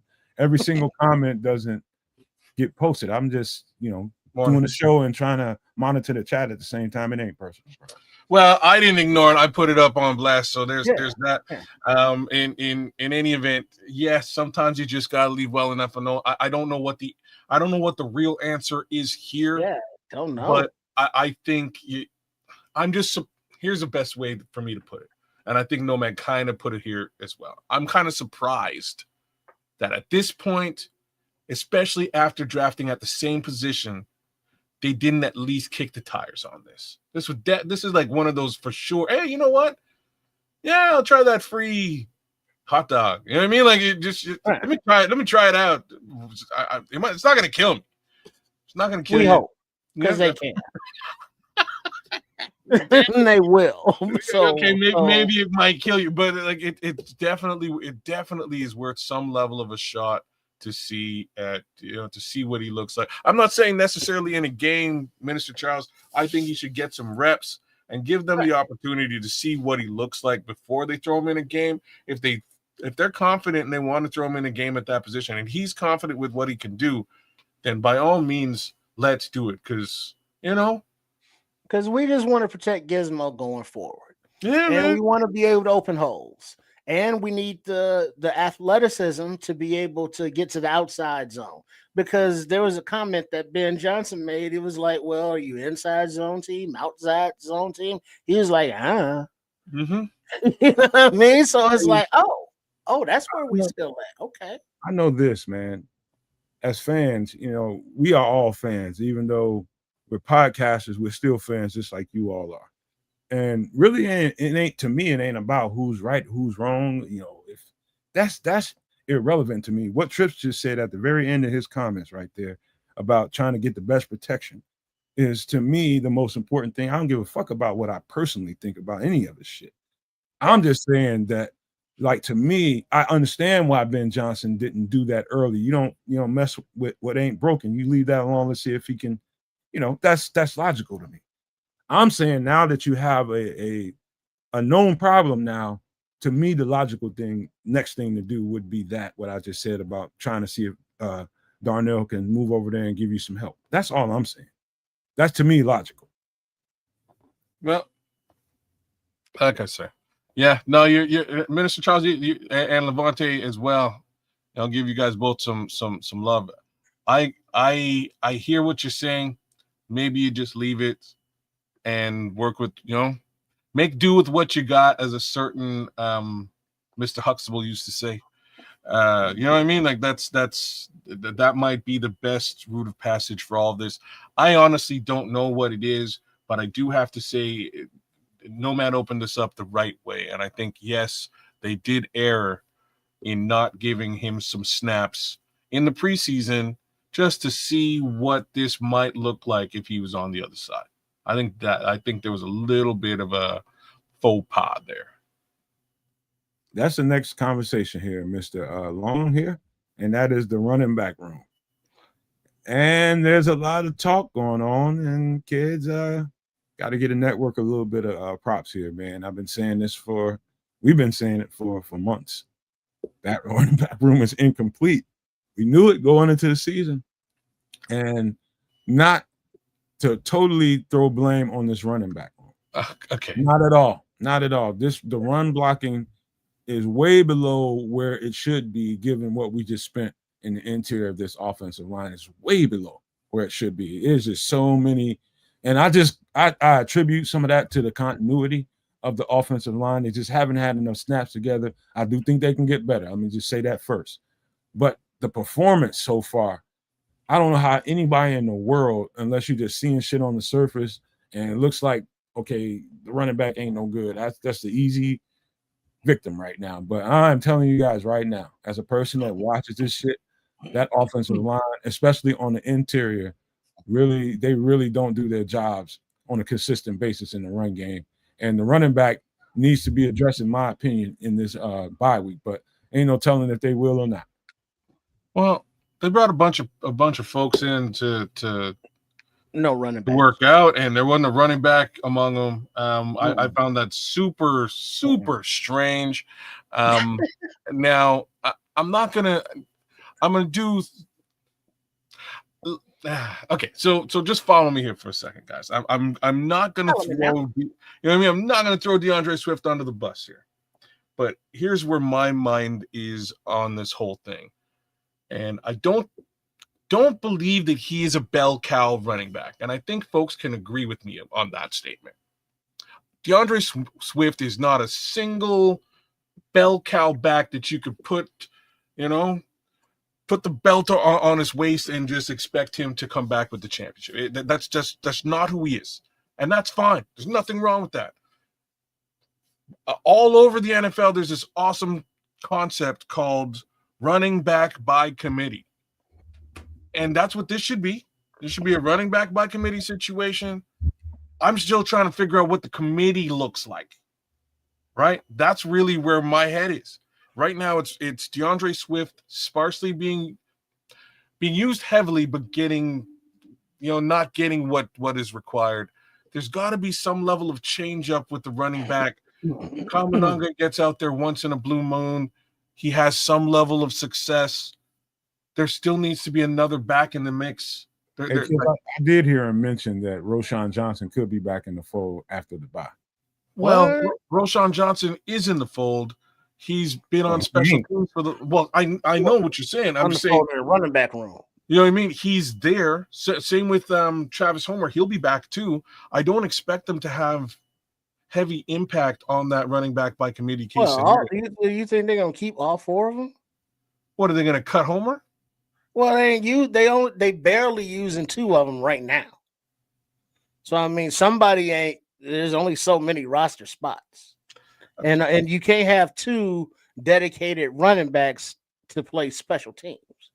Looks that way right now. Wish I could argue with that as a statement, because I'm so in agreement with what you're saying. But for devil's advocacy purposes, there's going to be 2 running backs in that room that are dedicated to special teams. That's where we are, and we still need a viable talent in that room to really help round out what they need. They need a north-south running back. You know what, man? Sometimes I wonder, and I said this a couple of times on the show, and I think I might have said it. I don't know if I said it on all those shows, but I definitely told you in trips, kids. Sometimes I wonder if the complexity of this offense gives the coaches pause on who's ready and who's not. I think there's a reason why we haven't seen Kyle Monangai as much as we should have, or we thought we was going to see during the first 4 games. I think they had paused in putting him in there, not knowing all of his assignments. That's what I think it is. I think it's that. And I think up to the last week, the last 7 days, 14 days, I think they're just now starting to get confidence in Kyle Monangai. I think we shouldn't look over that part of it. Now, wherever Roschon Johnson is and, number 21, when he gets back into the fold, I think mostly he's going to be on special team and an insurance running back. But I do think they need to have 2. I think they need to have 3 guys in that stable that they can put in that game and not have any real let off. And what I mean by let off, I mean guys that can handle their assignments. It's not always just getting the ball in your hand and running the ball. It's way more than that. You got to be assignment sound, man. You got to know your blitz pickups. It's stuff to it. You got to know your shifts, your motions, all of that. And so everybody they don't have the same learning curve. I'm just going to say this offense might be a little bit more complex than we even think. Well, I was, thinking about that myself because, all right, we think that, all right, Ben Johnson's here. You put the players out there, run the fucking plays. But it's not that simple, as Nomad's saying, because it's just not. You have to learn this stuff. But my thing that I'm coming to grips with is Ben Johnson is not new to offensive play calling. So we all expect him to come in and be able to run a proficient offense. But reality is we are now 4 games into his tenure. He's still making adjustments on the line, figuring out personnel. He just mentioned a week ago how he is learning still how to communicate with his players. The players are now just expressing that they're learning to trust each other. So I get it. It's a process. And we would like to see like Monangai get a nice lather going and then have Swift come in as your speed back when necessary to get outside because he's not an inside guy. Not what he does. Not faulting him. It's just not his thing. And then Roschon, who knows what the hell. But I'm still perturbed at DJ's usage in the backfield as a running back because it's not as creative as it could be without being creative. But I mean, all right, you want to put DJ in the backfield as a running back, run him on running back pass plays, wheel routes or whatever, things that can get him in a mismatch with the defense. Instead of just giving him the ball and running and up the A gap and running up the gut. So that could be a tell too. The reason that they're supplementing DJ in the running back room could also be a tell to what I was just saying. Other guys ain't ready for their assignments.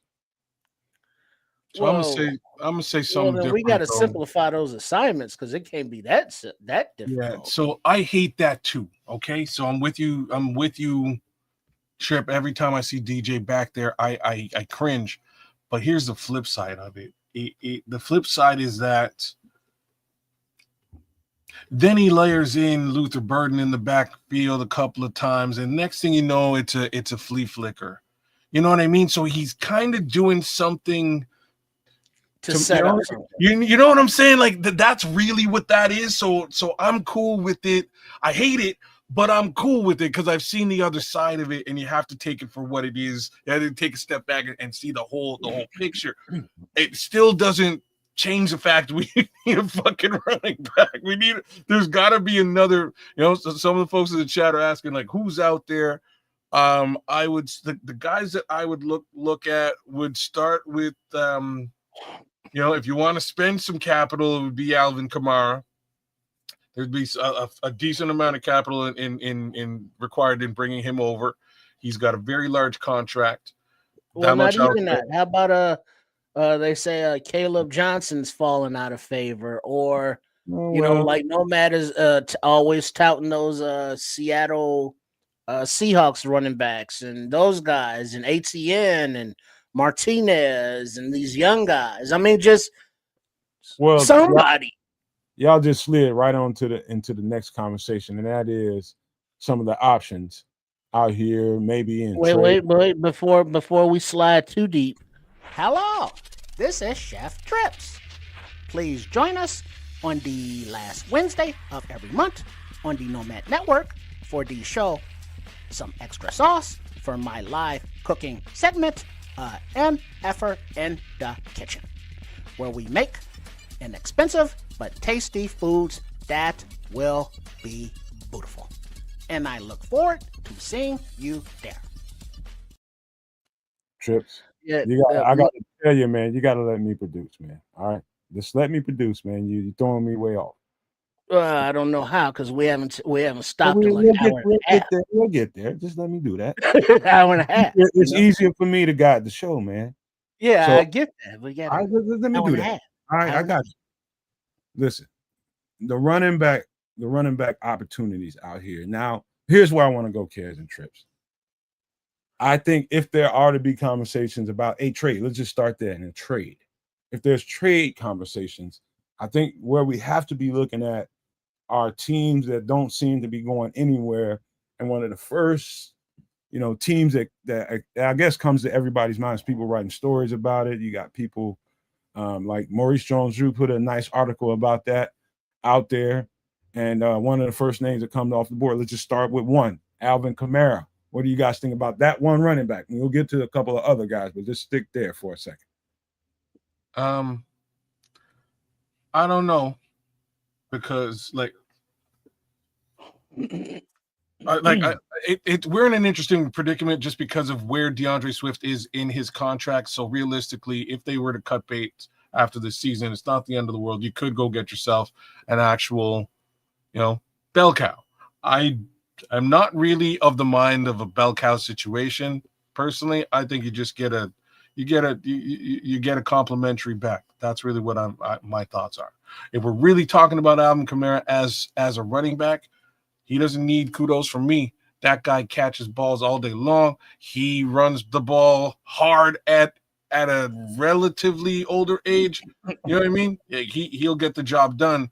My problem again is the potential investment required to bring him here.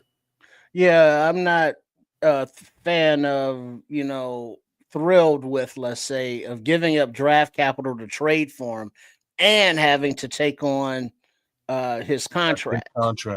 Because his age timeline isn't on the timeline with this team financially or, on the field. Now, he's damn good running back, but not what we need right now going forward beyond this season. I'm like Bear Truth 9. Perfect time for that comment. And this is accounting stuff that has to happen, negotiating things that have to happen.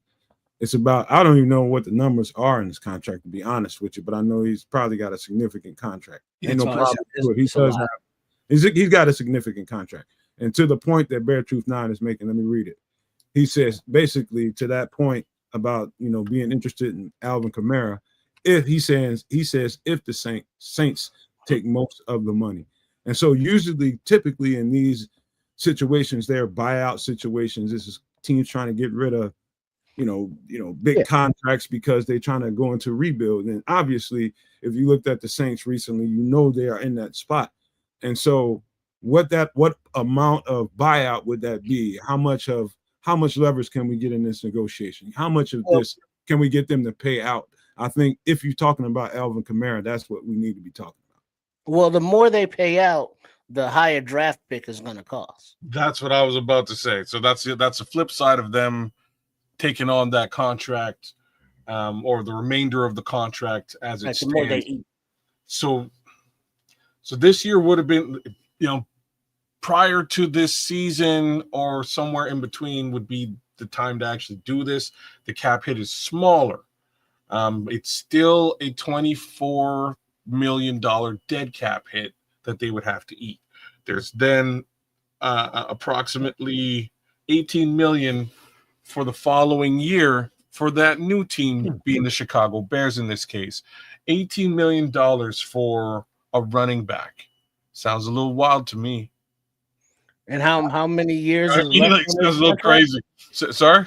How many years is left on his contract? His contract is these are the final 2 years. He's a UFDA in 2027. So you got the rest of this year and next year for 18 mil per? No, so it's 18 mil left over for next year, 24 million for this year.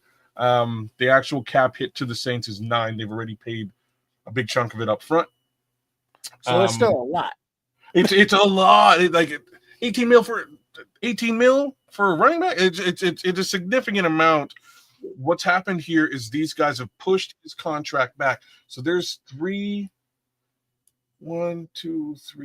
There's 4 void years on his contract as it stands. So they'll be paying the Saints will be paying Alvin Kamara by hook or by crook clean up until 2030. Damn. Yeah. Hey, by the way, if barely making it, you can get the fuck out of here for all I care. Get the fuck out. You don't like it. Anyway, don't pay no attention to that. He's just trying to be an ass. Whoever he is, he probably hey man, I'm taking whoa, for real? Fuck him.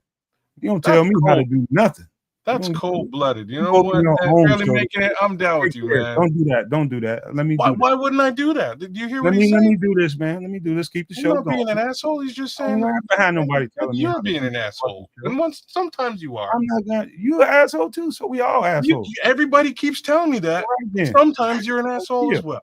All right, there you go, barely making it. I got your back, dog. I got your back. You can still get the fuck out, though. But anyway. Let's go to now. Okay, now think about the Alvin Kamara situation. So earlier, Jay Grizz said that this is something that we ought to actually be thinking about, and I was talking about on Aldo's show last night.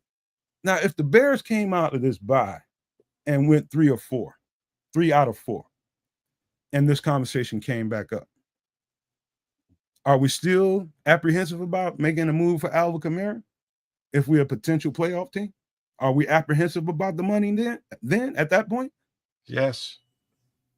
Well, if they win in 3 out of 4, why we need them? Well, we probably let's be real. We probably still will. It's not like the run game's just magic. I mean, but it's like what was the impetus to win that 3 out of 4? And even if that happens, is like, all right, now this is a Super Bowl team, and Alvin Kamara is the key that unlocks that. That has to be the scenario. It can't be just, the offense was, they won the game, but Kamara wouldn't make that much of a difference. Look at what Crimson is saying. I mean, that's what it comes down to. Does Kamara make us a playoff team? Does he push us over the top is what he's trying to say. That's my point here. I don't think he does. No. I also would not want to jeopardize our ability to go in. Like I keep saying this. Some of y'all hate me for saying it, but I'll say it all the way through until the end of the season. I don't think this is our Super Bowl year. I just don't. I think next year is. And if paying 18 mil or 14 of the 26, as Levante is saying here, to Alvin Kamara for a 1-year situation, gets us to the Super Bowl and we win, awesome. I strangely doubt that that's really what this is going to shake out to, and I wouldn't want to jeopardize our ability to go into the draft and draft our own, or get into true free agency and actually pay a younger, more effective back for a longer period of time at a cheaper deal. Because not. Go ahead. You got your own schedule there, no man. Go ahead. Man, don't do that now. Don't do Algiers, not Algiers. What's his name in Atlanta? Algiers. What's the dude's name? Running back. Algiers, right? Tyler Algiers for the Falcons. Yeah. He's a UFA at the end of this season. So you can sign him, for probably less than what you're paying Kamara, would have to pay Kamara. He's younger. You would have him for longer, and he can develop with the team. So yeah, that would be more attractive, if not him, another, good free agent running back, as opposed to trading away draft capital and having to pay him like a sumbitch. So I was like, yeah, no. Now you're talking, I'm much more interested in this conversation, right? Like, as much as I think Alvin Kamara is a known commodity, if you will, like we know what he is and what he'll bring to the table. We just don't know how long that's going to last. What we have right now is we've got a young team that's growing into contention, right? Like that's what I believe this team is. And if we're looking for a running back, we kind of need a young back that's going to be around for a little while. Matter of fact, I think we need 3 young running backs that will be around for a little while. Well, I think they're counting Britton Brown as one of those, but yeah. Why? They keep bringing him up. They won't even put him on the field. Well, I know, but they keep outing him. Yeah, they're just talking shit. They're talking absolute trash because they don't have an answer for the running back. They not put nobody on the field, not even running backs on the roster. They are opting not to put Roschon Johnson. Like, it's like, we know he's healthy, he's here. Well, but that's the thing, though. They're not doing anything, not anything of note. They're not doing anything with the running back room, whereas we know that there's movement because we see trades going on around the league all the time with running backs. Philly is constantly churning in running backs, and other teams where it's like, well, damn, they got a 1-2 and a nice third backup. Why are they bringing all these other running backs in? Because there's churning at the position. I don't know, but Ryan Poles has not brought not one running back in. There's not traded for one even, go that far, for a young one, but just sign one or like Keds was saying, workouts. They're publicized who's brought in for the team workouts, and there's not running backs on this list. These lists, plural. It's just perplexing. I can talk for the next 30 minutes about the running backs, man, because I do think there's some opportunities out there. Like the guy that I was really touting about, in the offseason, that if there's a move to be made, I thought it was Jonathan Taylor in Indy. But Indy got off to, I think, a 2-0 start, maybe a 3-0 start. I'm not sure. They just lost a game recently. Now, if that situation keeps going south, if they start going on a losing skid, that could be, I don't know, in conversation again. I don't know, man. Listen, I don't know, but I'm just saying, there's some opportunities out there. You got a few other guys that we ain't even mentioned yet. But let's get to this conversation. Edge rushers in this marketplace, where we are right now. Do you think we should make a move at this point, kids, to move on some edge rusher, whether it be it's got to be a trade, because there's really no significant edge rushers out there on the market at this point? Make a move now or wait to the trade deadline? There's probably only one edge rushing, like one team that I would have a conversation with about this. I doubt they would do anything. Who? Giants. Okay. Wow. All right. You like read my brain. So I would have a conversation with the Giants with respect to any one of those edge rushers they've got. Maybe they don't want to pay Brian Burns anymore because the young guys are stepping up. Maybe Kayvon Thibodeau's just out of favor, and they're willing to do something there. That's the only thing that I would do. And the reason I'm saying that is this. It goes back to burgers and sliders. They just brought in, I think, like 6 edge rushers and a guard. Notice they signed the guard. It's just kind of funny to me, right? They're like, oh yeah, we'll sign you up. They brought six edge rushers in, and unfortunately, none of them really do. They're not the caliber of what they're trying to put on the field. And I get it. We keep trying to, Band-Aid fix this problem. All I can say is I'm praying it's Austin. I'm praying Austin Booker is the actual fix. Now, once he's healthy, praying, because if he ain't the fix, they're actually going to have to go and put some level of resource into this position, and they put way too much resources into this line already. It's becoming a bit of an issue. So I don't suspect that they should go and find a middling edge rusher and hope that maybe he can get to the path. Like he can get to the quarterback. Hope is not a plan. Would you care if I jump ahead of you on this one? Okay. If you mind, if you want to go ahead. I'll wait. No. I'm talking about trips. Oh well, I was just gonna say, well, in order to get something, you got to give up something, and that's where if you want a pass rusher from let's say the Giants, what do the Giants need, considering they just had a wide receiver go down for the year, and what do we have that is of quality that in the wide receiver room, and now you got DJ Moore coming up again.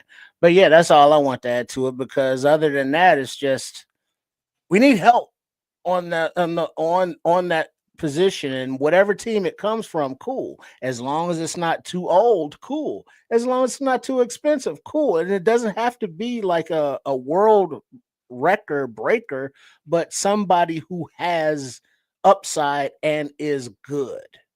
I mean, are those too high of standards to want?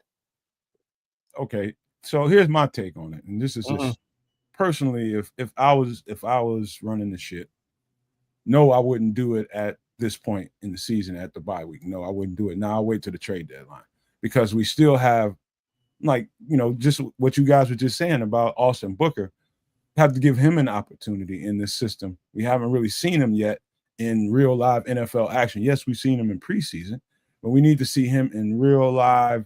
We got 4, maybe 5 weeks, maybe until the trade deadline. That should be pretty. I think it's only 3 weeks. November 4th. Yeah, I mean, so we got a few weeks. We got a few weeks minimum, right? Yeah. So either way, I think you're right about that. Make sure you give Austin Booker ample opportunity to prove to them that no, you don't need to make a move like this. I think that's why you don't do that now, and you wait and give Austin Booker several games to show that he can be that guy.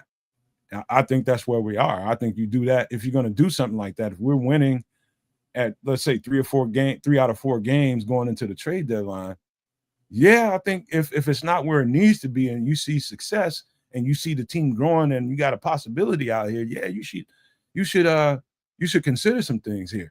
But I do think Austin Booker needs an opportunity to show that they don't need to make that move. 110%.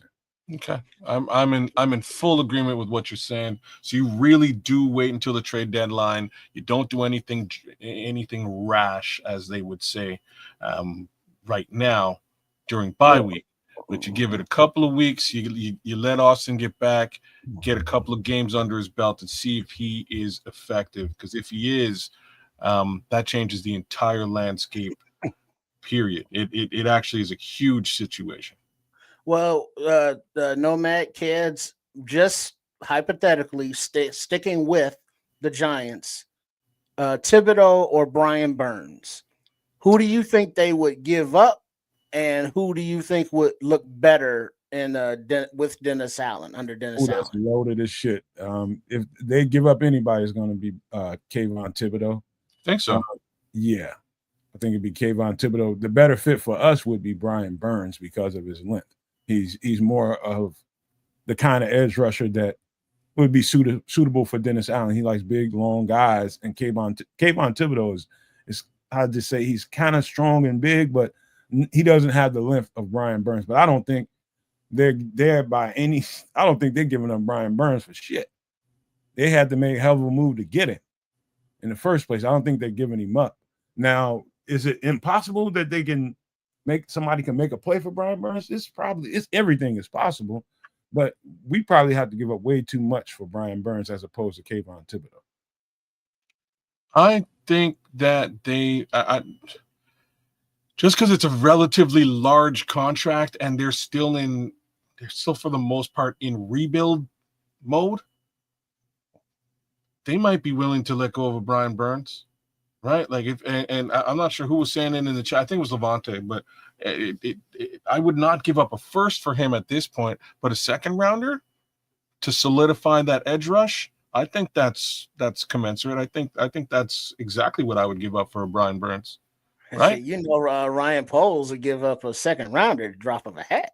You know what I'm saying? He throws them around like frisbees. But I'm just saying that's what I would do. I would definitely at 33 mil. That's unfortunately a little bit more than what Montez Sweat's making, but it's good money for. Let's just stop talking dollars and cents for a second and just look at the football aspect of it.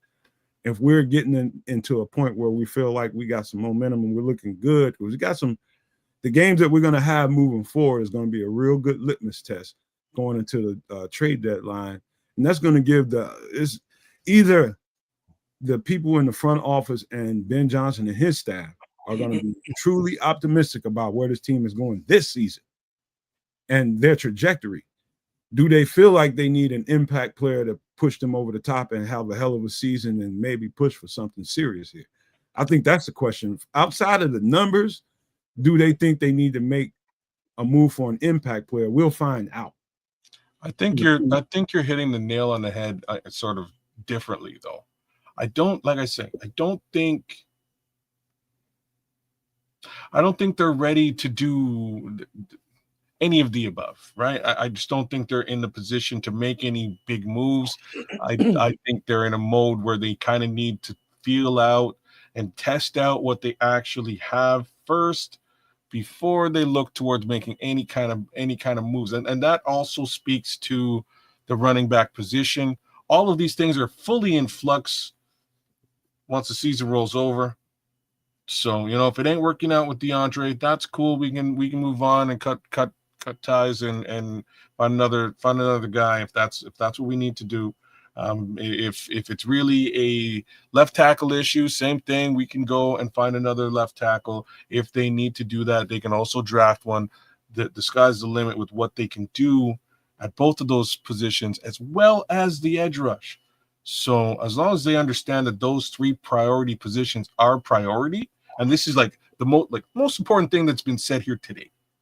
If they understand that those three positions are priority, we're in a good place. Somehow we've gone through the last 5 seasons with the same three positions. I just want to ask you guys a question, not just you two guys. I want to ask the No Maniacs and Super No Maniacs the same thing. I wonder, is it some of the residue of not being successful and not having winning teams that makes us all skeptical and a little bit tight as when it comes to conversations like this? Like what we're talking about is a winning kind of decision. Like if you're winning and you feel good about where you're going, we ain't there yet. We only at game 4 and we got a couple of wins under our belts. But if they keep stacking wins like that, and we get to a point where there has to be a decision made about an impact player to put us over the top, I just don't understand. I understand now. Don't get me wrong. I understand why people are trepid about a lot of it. And this is because of the losing. And we consistently kind of gotten used to the losing, and you don't see optimism. I'm just saying I'm going to ask you all, are we a little bit tight as podcasters, as fans, as, we're trying to come up with reasons why we should or shouldn't do something. I don't want to get tight because of the losing. I put everything in the past. I flush everything after the year. And I think we're winning and it feels good and it feels like you're going somewhere. You strike a fucking pose when it comes to the trade deadline and see what you can do. That's what I believe. Yeah, You're a little bit unicorn, sunshine, and rainbows, and that is a great way to be for regular life as well as for football. But this is a 5-win, like this is a team that's removed from a 5-win season fresh. Like we are lucky to have won 2 games. Still get that stink on us. If you're putting logic into it, there's no logic. We don't know the future. So, But logic is the only thing. Like logic basically means, does this make sense or not? Like that's that. Like to define what logic is. You're telling me not to put logic into it? No. I'm saying that maybe too much is being put into it because we don't know. No, it's not too much. And having a, having a 7 or 8 win season, or even a 10 or 12 win season this year, is astronomical. Like that's huge.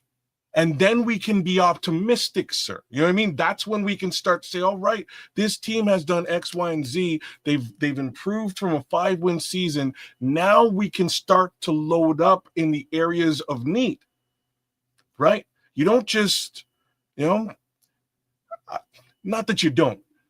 I would suggest that you didn't. You know what I mean? I would suggest that you didn't go ham and just start. And that's why neither one of us have jobs there, man. It's just these guys are going to have to. I'm talking about there. I'm talking about in Halisaw. Maybe I didn't say that the right way. Oh, okay. I'm sorry. Well, I mean, Ian Cunningham was Ryan Poles' better angels many times. When Ryan Poles wanted to be like, yeah, let's go in and trade up and give up this, that, and the other for X player. And okay, and Ian Cunningham was like, yo, chill, my boy. You know what I mean? Let it come to you. Chill. We don't want to mortgage the future, for this one player to go all in right now. It's like and that. We still. What's that? Right. So, Colors. Remember the movie Colors? I am a nightmare walking, psychopath talking. So there's a saying in Colors, and I'm gonna butcher it, but it's about a bull. You walk down. You know what I'm talking about. So like, Daddy Bull says to the younger bull, or the younger bull says to the daddy bull, and it's like, Dad, let's go down there and bang one of these bulls. That's pardon my vulgarness here. And the daddy looks at him and goes, nah, son, let's walk down the hill and bang them all. That's what we're talking about. That's the difference of what I'm talking about. If we go and we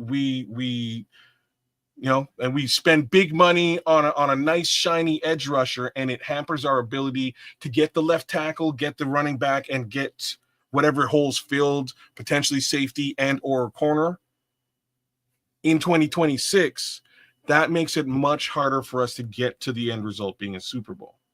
Yeah. That's what I'm saying, right? And all I'm trying to say to you all is, I'm just not one of those. I just know in a season, you got everything is new in Chicago. Everything, the offense, defense is new. You got new coordinators on both sides of the ball. And all I know is you just don't know what you're going to get in a few weeks from now. We're talking about 3, 4, 5 weeks from this point right now, we're talking, you just don't know what you're going to get. You might have a team that's really excelling and really, really coming into their own and starting to hit a stride.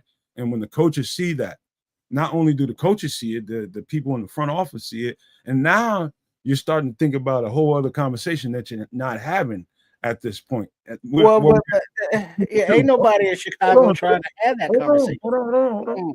I'm saying that what we don't know is what we don't know. And I would not be mad if the Bears they won 3 out of the next 4 games or something like that, and they made a big move. I wouldn't be fucking mad. Go for it. That's what I'm saying. You want to win the fuck now.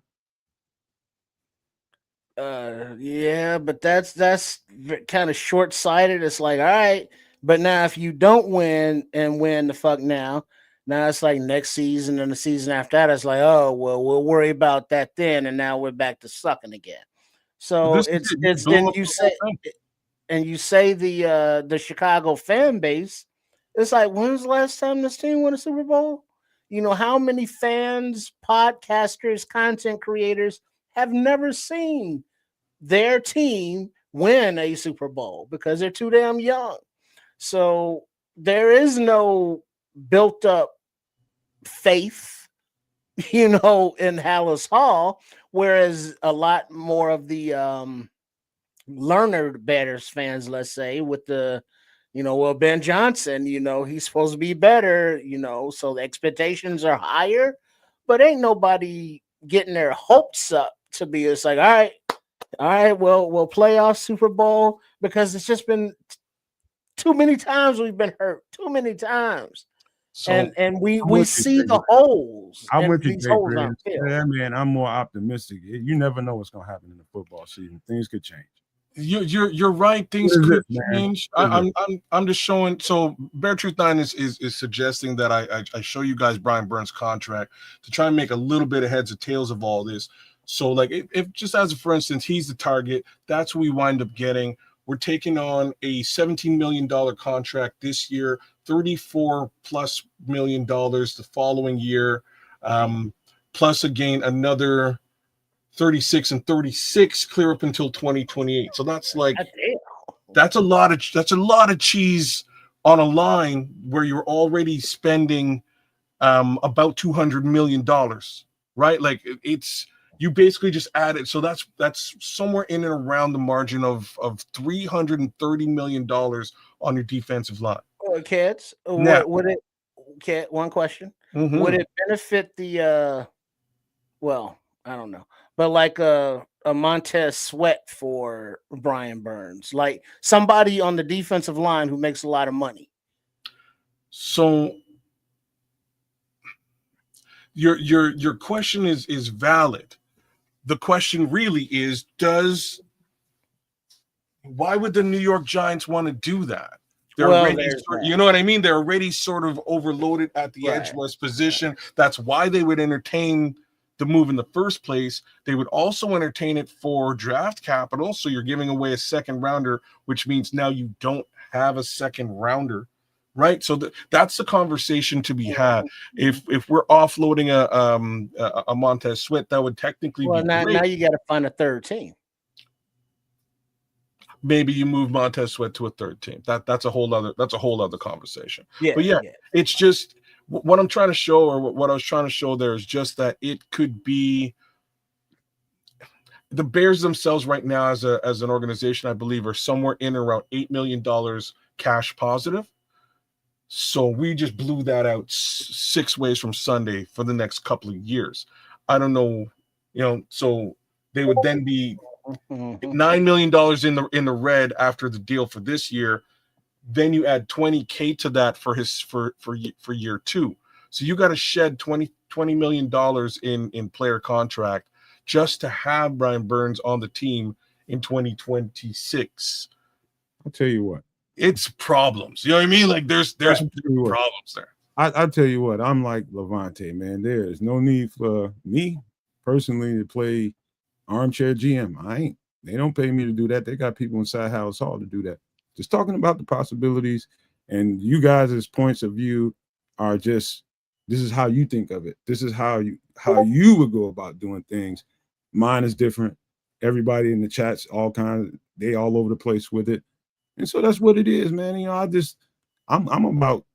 think about the team, and I think about what they must be feeling. All the shit they go through, the work, everything, the preparation to get ready to play a game, and you putting winning football on the board. You expect your GM and your coach to push for you to get the team better and give you a better chance to go compete for something when you're feeling good. It doesn't matter from year to year. I don't give a fuck what happened the last year or the last 3, 4, 5, 10 years. What matters is right the fuck now. What matters is right the fuck now. Do you think you're a serious playoff contender? Show me by the moves you make. And that's what it comes down to before we get out of this conversation. That's my last thoughts on it. Anything else before we wrap this up? No, I just don't want them to like I say, I want them to walk down the hill and bang all the cows. Yeah. Yeah, it's like, there's one perspective from the locker room, then there's the fan perspective, and it's like, look, this team may do shit in a minute. So I mean, before you get all, too geeked up about them, keep winning, and then we'll keep supporting you, but you keep winning. So y'all gonna handle that. All right. Enough of that conversation, but to Mr. Triple R's point, we do got at the end of every month, the chef comes into the kitchen and you. Hello, this is Chef Trips. Please join us on the last Wednesday of every month on the Nomad Network for the show Some Extra Sauce for my live cooking segment, MFer in the Kitchen, where we make inexpensive but tasty foods that will be beautiful. And I look forward to seeing you there. And the promoter is gone all of a sudden. And look out for that at the end of the month. Chef does a good job, man, making sure. And I want to say this to you. And I promise Trips that we'll try to figure out a way to give him a budget at the end of every month, you guys. And so everybody that's getting memberships, everybody that donates to the channel through Super Chat, or if you go through Cash App and give a direct donation to me, I'll turn that around and give not Triple R, but Chef Trips a budget so he can kind of stretch out, some of the meals that he prepares. So I want to do that for the chef. So I'm just letting you guys know that's one way you can help out the channel. Help me provide budget for also it. Chef Trips, he sent a message in the private chat there or somewhere that also for the Nomaniacs that are super Nomaniacs that Nomad's about to tell you more about how to become one, whether it be monthly or one time, whatever, that's what that would go to. But the super Nomaniac will get to choose the menu.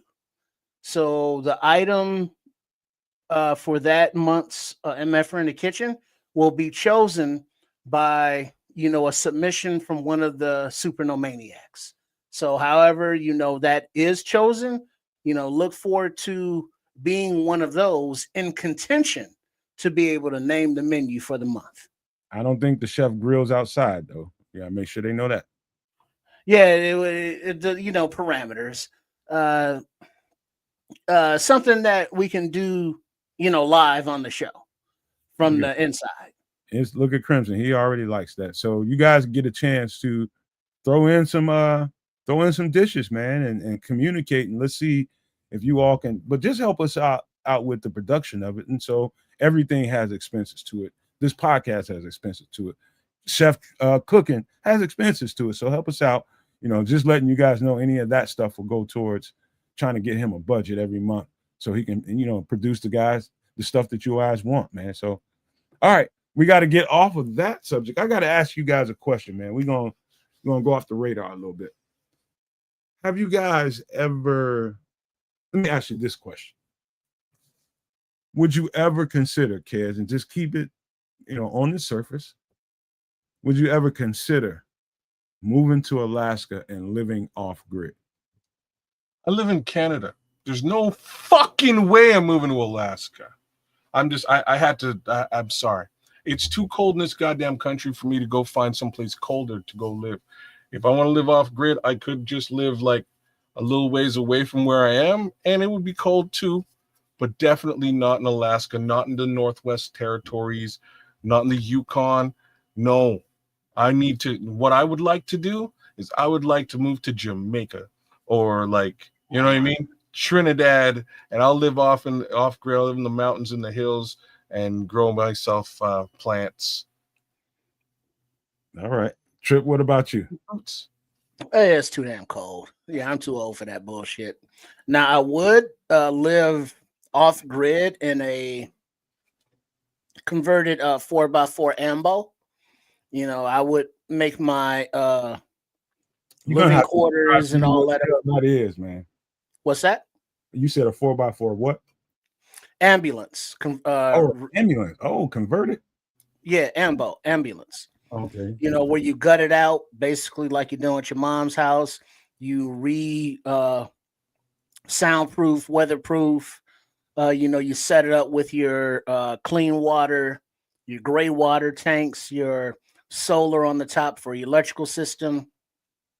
You have your bed, you have a refrigerator, freezer, induction cooking, dishwashing. and you can even put in a toilet with a shower. You know, so you can live on your own, traveling, you know, wherever there are roads or not, you know, 4x4, and live off the grid. Now, not necessarily in Alaska, you know, it's like, ooh, you know, but you travel to where the sun is, you know, not so hot and the temperature is nice, 70 degrees. It's not so humid. So it's just going where you want to go. Now that I would do, yes. I'll tell you this, man. I'm in love with Alaska show.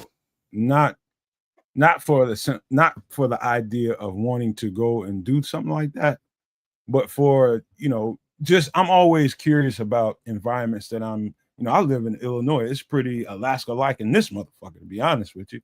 Not too much different than Canada, I'm sure. I just know this, you know, how people come to let me just put this up, man. This is a family right here. This is a family. This is 1 year in Alaska, our remote off-grid homestead. As you can see, and you guys interrupt me when you want to, as you can see, that work is in progress. And this doesn't really tell you the kind. I mean, if you just look at this image right here, Kids and Trips, it probably seems like, okay, this may not be all that bad. But what do you think? This is somebody's development after 1 year in Alaska. What do you guys think about this? I think that baby's being abused, and somebody should call what was it, Child Protective Service, CPS. Mm-hmm. Somebody should call CPS on these people. This poor baby's freezing his ass off in Alaska, and he probably don't have no electricity. You know, no, you see the Jenny right there. You see the outlet. I wasn't sure if that was what it was, but yeah, okay, that's what it looks like. I mean, but all that wood back there, who cut that shit and piled it up and dragged it back there? Him. I bet you know. I think he makes the wife do it. No, she's barefoot and pregnant. She's busy. But like you see that the insulation out there on the front porch, on the wall out there, who put all that shit up? Him. That's who. That door, that porch, that hut that they living in, shack, shanty, home, house, whatever the fuck. He did it all. You not even break your ankle, something happens, a medical emergency, you fall down. Where you at? In Alaska, and you just bear dinner. You know what I'm saying? Or you just waiting for the coyotes to come in, like you got a wind split. You know what I mean? You got I mean? So I mean, you're just too isolated to survive. Now, you know, he's a young man, he can do it, but shit happens. You know what? Ice happens and it's slippery. Things happen. I'm not. No, that baby is like just gonna watch that dog, you know, eat his parents because they're gonna be dead. Hey, god damn it. Yeah. I go to the dark side every goddamn time. I'm more like the wilderness. You know what lives out there? Things that have to speak everything that comes to your goddamn head. Goddamn. Well, all right, Bear Truth Don says more hard work involved than what this picture kind of says. Yeah, that's only in the picture. Mm-hmm. Man. And actual bears. I know we're a bear, you know what I mean? Like, we're bears podcast, but there's like the real grizzly bears that'll eat your lunch. Yeah, so. This picture is not. This is probably the brightest way they could have projected their Alaska life to the world. This is probably the brightest. But what's going on behind the scenes when that fucking hammock ain't there? They have to go do real shit, like go get food, go get groceries. You know why? Because this is how you. This is your car. This is your motherfucking car. You think they got a Walmart in Alaska? The snow machine out in the village. Ain't no groceries, doc. This is your fucking car in Alaska, bro. If they're going for groceries, they're driving those ski-doos for like 6-7 hours to go and get it and come back. Like it's a serious trip for them to do it. You're probably in a better mode if you're actually hunting, skinning, and cooking and or fishing in these situations. Like that's good groceries right there. Other than that, it's a problem, man. Like I would not want to look. the element of the cold ruins this entire idea for me. You know what I mean? Like I would love to live off grid. I'll be honest with you. I would love to live off grid. There's definite ways that I would do it. But once you involve this level of cold, snow, freezing to bloody death, it's not cool anymore. I'm out. You know what I mean? You know what? You know what you can't see in this graphic, and this is a cold hard, this is a hardcore Alaskan cabin. Mhm. And what you can't see is some of the scenes within the wood buildup in this thing, and you know that hawk coming inside here, and the work you're gonna have to do without modern equipment to make sure that you get this thing in. So I've seen stories where, you know, like you can make orders to get anything, right? If you can get to the internet and you can get to Amazon, you can make some stuff happen. Now you got to figure out if you can get somebody to ship this stuff out to you. They've got this thing called a bush plane. A bush plane is basically they fly routes to people in these remote areas to drop off stuff for them. You know, if you got, okay, I need some insulation. I can't take one more winter in this cabin without some kind of insulation. You got to get somebody to get that out to you. You got to get every screw, everything that you need needs to be flown and dropped off in a spot out here. To be quite honest with you, I think this is insane unless you have to do this. To be quite honest with you, I think it's cool that people go out and do it, but I wonder what the fuck they're really thinking. Sometimes I wonder if there's a bunch of people out there that's running from something. Number one. Number two is, why the fuck would you want to go backwards? People have already did this shit. People have already did this shit a couple hundred years ago, man. What the fuck are we doing? Well, some people want that solitude, and it's not just you that. know, to be rugged and to be independent. There's a flip side to all that, right? So like, if you're out there living this way, you are slaving for yourself and your own personal survival, as opposed to making money for somebody else, which is really what we're all slaving for. So it's a completely different level of existence living like this, right? You're living for tomorrow, for yourself and what you built and what you can create. You're not even thinking about the logistics of it and the disposable income that you're gonna have to gang up on in order to even make this move. Brother, I'm well aware, and I was actually about to mention. So like, okay, so I know people who are out that way, right? Like, so Yukon Territories is a Canadian side of Alaska. That being said, they will. Somebody in the chat, I think, I'm not sure if it was Levante or not, but I feel like it was Levante. Somebody in the chat was saying, like, are there black people out there, like, quote unquote. So I have a couple of black friends who came by my place, and they're like, Kents, we are, what up, Crooked? They're like, we're moving to the Yukon Territories. And I was like, you are? Whatever for? Why would you do that? And they're like, look, basically they are paying us handsomely to go to the Yukon to do relatively regular menial jobs. Like, my boy's woman she's a dental hygienist, and she's like, I'm going to be paid somewhere in around 4 times more to be a dental hygienist out there than I would be where we are. So screw it. So they up and left. The upside is, again, what you just described with that bush plane. If they're flying a bush plane, and like, to make matters even worse, my wife is actually, her dad lives out there this way too. He's got Inuit kids, and they all live out in this part of the world, and I don't get it. But that bush plane, when they take that, you left something out, man. You didn't leave anything out, but you just didn't describe what you should have. You said Inuit kids. You might have to explain what that means to people. Inuit means they're natives. They are what folks at one point would call Eskimo kids. Okay, right. That's the more politically correct word, Inuit. In any event, that bush plane, if you were to order that asbestos or wood or screws, hammers, tools, food, and it came and it dropped it off to you, it is at a markup that you wouldn't believe. Astronomical, ridiculous markup.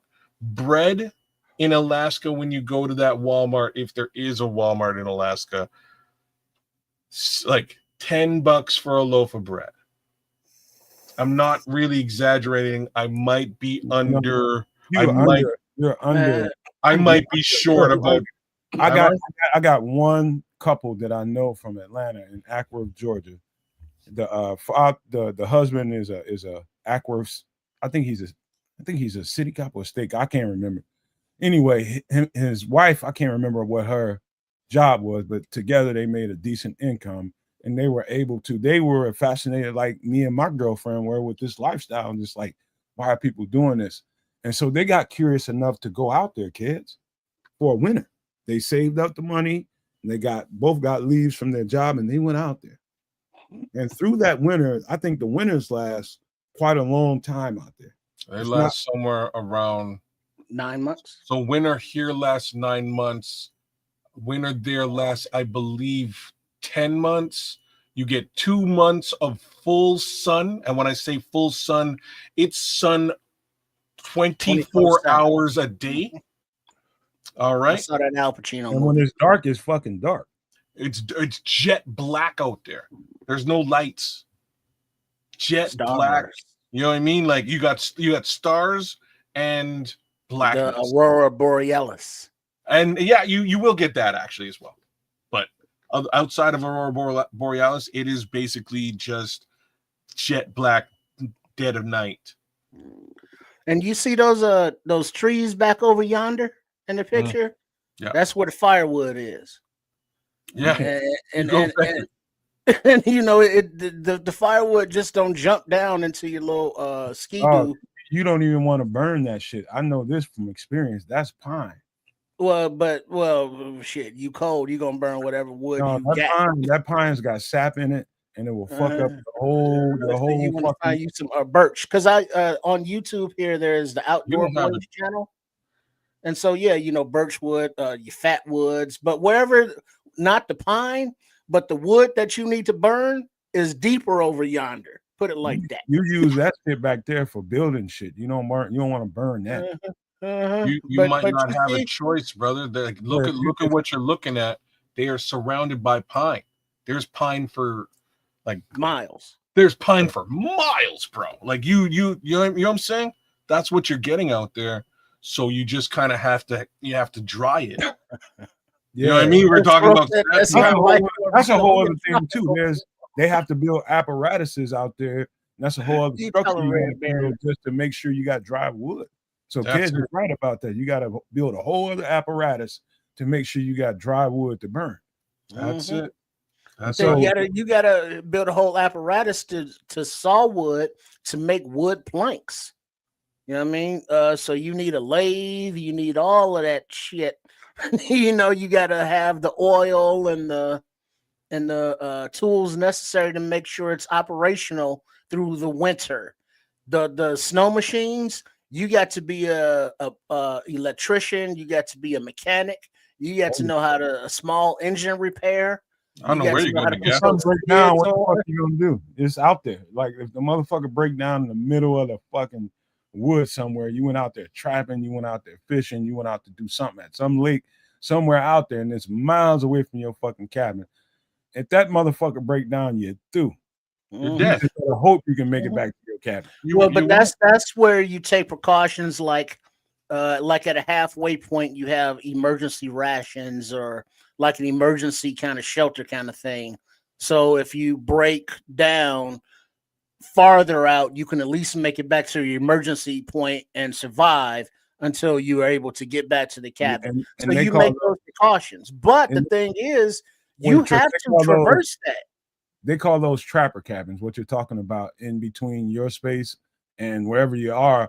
There's people there's responsible out there that have took the time and built up little trapper cabins. That's what they call them. Those are like the in-between places where if you get stuck out there in that shit, you got somewhere to get refuge. Yeah. That's what they call that. But it's like free forest Airbnbs. That is to prevent bears from eating you. Just think about what you described, right? So you described You're out there hunting and trapping. You got your whatever you thank you. You got your catch, and now you're on your way back, and your skidoo breaks down, brother. Fox, wolf, bear will find you and eat you because they're smelling that catch. That's what's gonna happen. So now remember out there. Hold on, because you guys jumping on me. Now this is clearly, you can look at the picture and see multiple people here. This is clearly a multiple person situation, right? Mm-hmm. There are situations like this guy right here where people have literally there's outdoor boys, yeah. There are people that have stopped doing whatever the fuck they do in life and taken off on us, man. And they have gone out there. If you're a single person and you want this adventure of a lifetime, you've been dreaming about it your whole life, and this is an experience you want to get off your bucket list, there are people like this man right here on this picture that will go and do this shit right here and live out there. You know, this is in the good weather time of the year. There ain't nothing going on right now, but basically him going in and trying to avoid mosquitoes out there in all them goddamn woods. Yeah, well, he don't technically live out there. Oh, he live out there, motherfucker. No, he don't. He crazy. I can look at him. No, he crazy, but here's the thing about Luke. I watch his channel, the Outdoor Boys, and Luke, he was a lawyer, and he's from Alaska because he's had his family on the channel before, and so you get introduced to his entire life.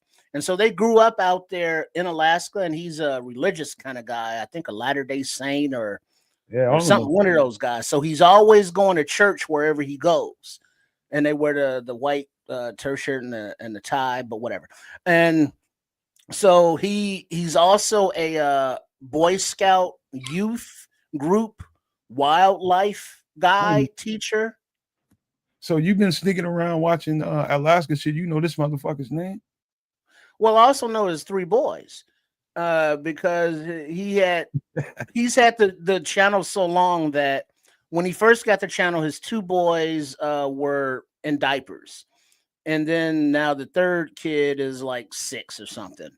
So they've all gone on hiking adventures in the Alaska wilderness. They've actually traveled the globe. But in Alaska during winter, he goes out by himself. And he'll dig a ice snow shelter dugout under the snow, or he'll make a shelter out of pine trees or whatever, or he'll make the little homesteads like that. And he also, like Minister Charles was saying, he has a secondary channel, Catfish and Carp, because he's always out, fishing. Minister Charles is bullshit. You know what?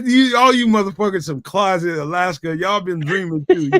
I thought Minister Charles was bullshitting about the Catfish and Carp, and you were like, but that's a channel that he has also that he spun off. Count on Minister Charles for knowing about the Catfish and Carp. Right. Yeah. But he had to give up his channel because his wife, she allowed him to do it.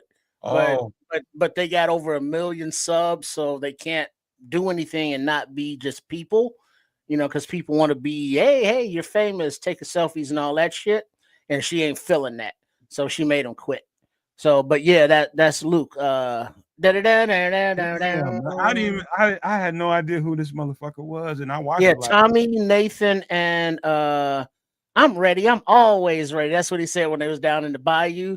Yeah. He took them He takes the kids, the toddler who was like in diapers still. He has them in a snowsuit and a sleeping bag and dragging them out in the wilderness, to go camping and hiking. Yeah, talk some sense to these motherfuckers. I think we got a bunch of closet Alaska. Y'all having Alaska fantasies and shit. Y'all watching. I don't even know who this motherfucker is. I watch Alaska. Nathan, Tommy, and Jake. He's a glorified homeless person. And at the end of the day, look, I don't know if I bet he got money. I just bet all y'all got A&E is all I bet, because that's but he's been able to travel the globe and do the channel because of the popularity of the channel.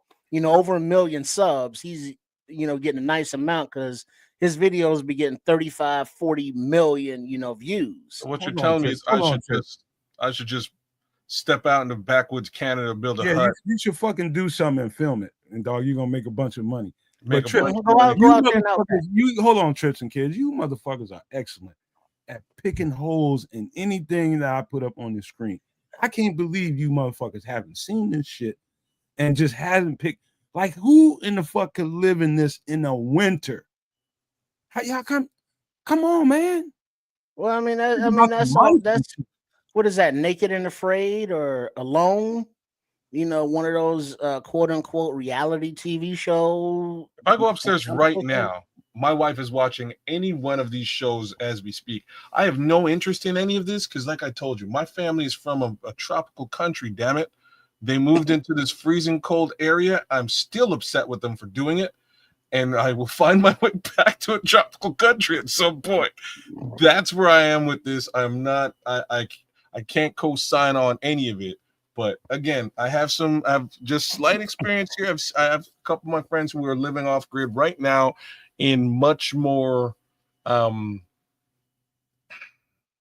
like hybrid case scenarios. Like they've got internet, they figured their stuff out, you know what I mean? Like they're really planning and plotting it out. They've got larger generators, well water, all that good stuff. They're doing it the right way. But it exists, man. Like this isn't Dog, a television channel worthy. I actually know folks who do this. dog, look at this motherfucker's roof, man. That has to have that Tarp. roof has to have enough heft to it. You always talking about kids in that part of the world, how heavy the snow can get and how much of it is. You got to have enough heft under a goddamn tarp to keep you safe from snow. If that motherfucker caves in the middle of the night, what the fuck do you do? So Well, facts. yeah. This is like summer, spring. I guarantee you, he has a full-on actual roof over top of that tarp before snow hits, because that ain't gonna do shit. Like it's not. Not. Well, what you're looking in there is what do you call that? An A-frame? That's not an A-frame. That's what do you call it? Whatever. That's a built-out A-frame.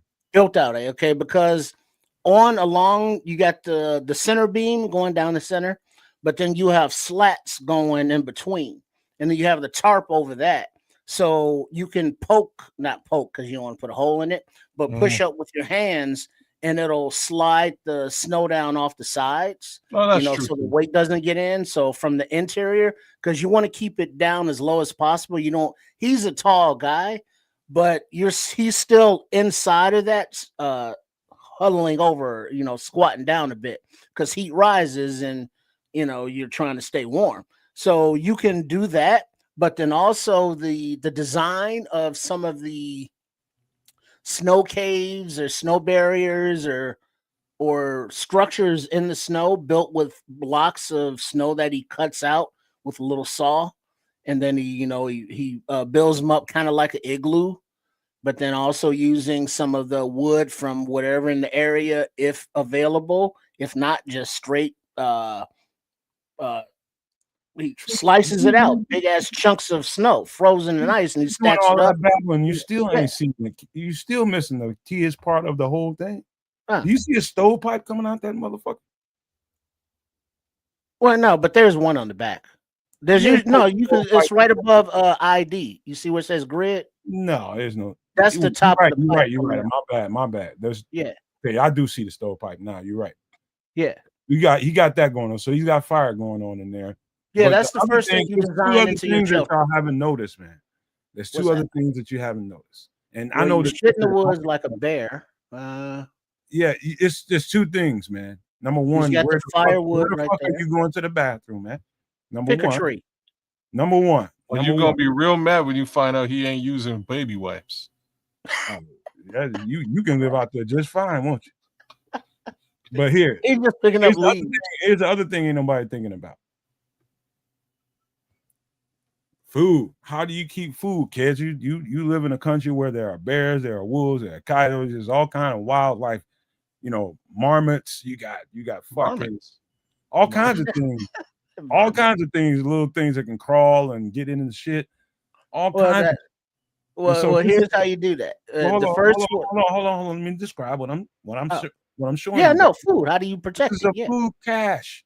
This is what they call a food cache in Alaska. And so what you're looking at, go ahead, describe what you're looking at, Trips. You want to? Well, what you're looking at is it's above up so high because of the natural predators and the snow. Because once it starts snowing up there, like where he's on this picture, if you're looking at it on the screen there, he's, I would say, what is that, 18 feet up in the air? And so where his bottom boot is, animals can get to once it snows. And so you have the food in there that's usually salted to keep it, dry and fresh over the winter, and it stays in there. And that's one way to keep it safe during the winter. But another way that Kids was talking about, if you're out hunting, fishing, whatever, and you're away from your camp and you get stuck out overnight, what they do is they freeze their catch of fish or meat, whatever, immediately in the area that they're cleaning it. So when they're traveling with it, it's frozen and they're burying it under the snow. So the predators and animals aren't gonna, be on it like that. So that's why in these camps, like you're looking at here, you can see the pipe on the stove there, and that's fine for cooking indoors. But if he was outdoors, he's not cooking and cleaning his food where he's sleeping because of the predators. Because they got nostrils, they can smell it cooking too. They want some. Whether it's raw, even if it's raw, that's why you got it in the cache. So yeah. All right. First thing you got to pay attention to is the black things around his beams, around the 4 beams that's holding up that food cache. Those are, I don't know the exact proper term to call them, but I know they're there to keep an animal from making it all the way up to his cache. So once they get to a certain point, they're going to run into those things and they're going to slide back down, and they're going to be frustrated because they can't make it to the top through those things. And so they can't sink their claws into those. So those are very, very important, having them all around the 4 beams. The problem is, in my opinion, and who knows where he's at in the construction of his food cache. The top, the birds can get in there. Those birds have thick, strong talons that can dig through that. That's I forget what they call that shit that they put on this. No, that's more than just the grass and the moss. There's a roof under there. What I'm looking for. I bet it ain't. It's just wood. No, look at where the pulley is, where just to the left of the arrow, and you can see the A-frame, the extended, where the slats go downward. That roof goes along to both sides, because you see on the closer side, there's a beam that goes the length of it, and it's tied on. That's what those slats are anchored to. And so you seal that up, and then you put a tarp over it, and then you put the dirt and moss, not the dirt, but the moss over that. I bet you something can get to that. That kind of defeats the purpose then. I bet you something can get to it. So it's either way it goes. What I would just say this, man. Let me get this off the screen for a second. I'll say this. I get this whole thing. I get it. I understand the adventure. I understand the curiosity of it all. I understand, just the curiosity will lead you down a road like this to make you want to go out there and see if you can do it. Because I think most people, like your average person, probably has a isolationist side to him. He just wants to be somewhere where he ain't being bothered by people. You take that aspect of it and you can let your mind wander off into a space like that. Now, I get that part of it. But it seems to me that we got a bunch of people in this country in particular that want to go back in time. Like, motherfucker, there's no such thing as a rewind button when it comes to time. Humans have already done this shit. No need to, recreate the wheel, goddammit. If you want to go out there in Alaska and make you something that you want to escape to in the summers and the winter times, however we want to do it, but to just move there, I think it's totally insane. Totally. That's the only part of it that makes sense to me.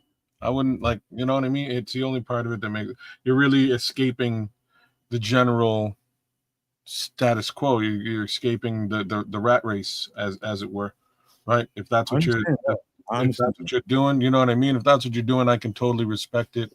Go out there, have your fun. It's not fun. It is hard effing work from front to back. But at least again, you are working for yourself as opposed to for the man.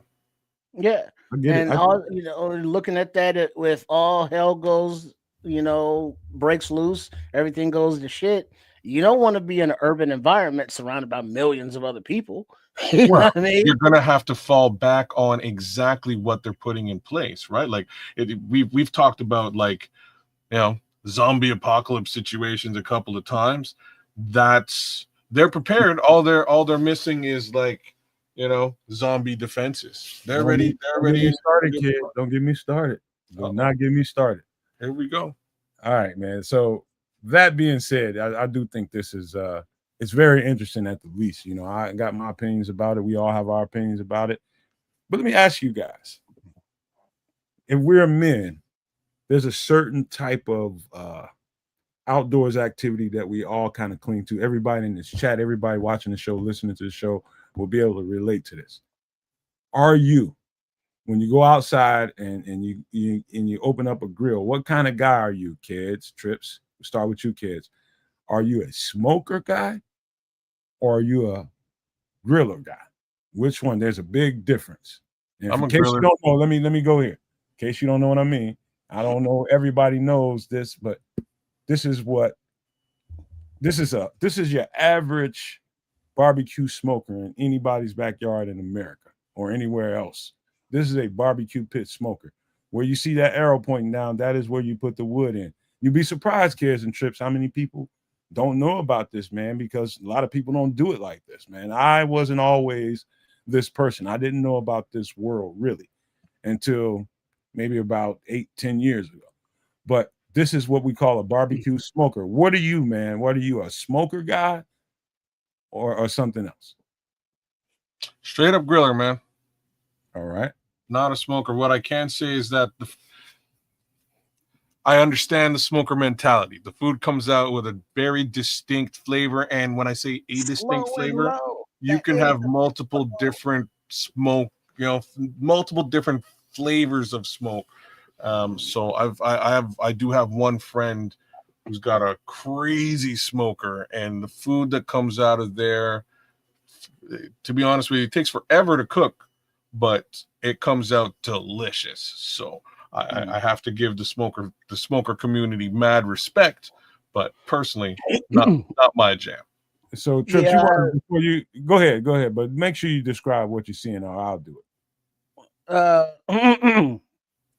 What I'm seeing is a smoker with 3 pieces of meat wrapped up with I don't know what that thing is on the right. Looks like maybe something, I don't know. Oh man, that might be a piece of wood. I don't know. Piece of wood like mesquite. Yeah, maybe a piece of wood, like a piece of wet wood that will not burn but smoke to give you the flavor.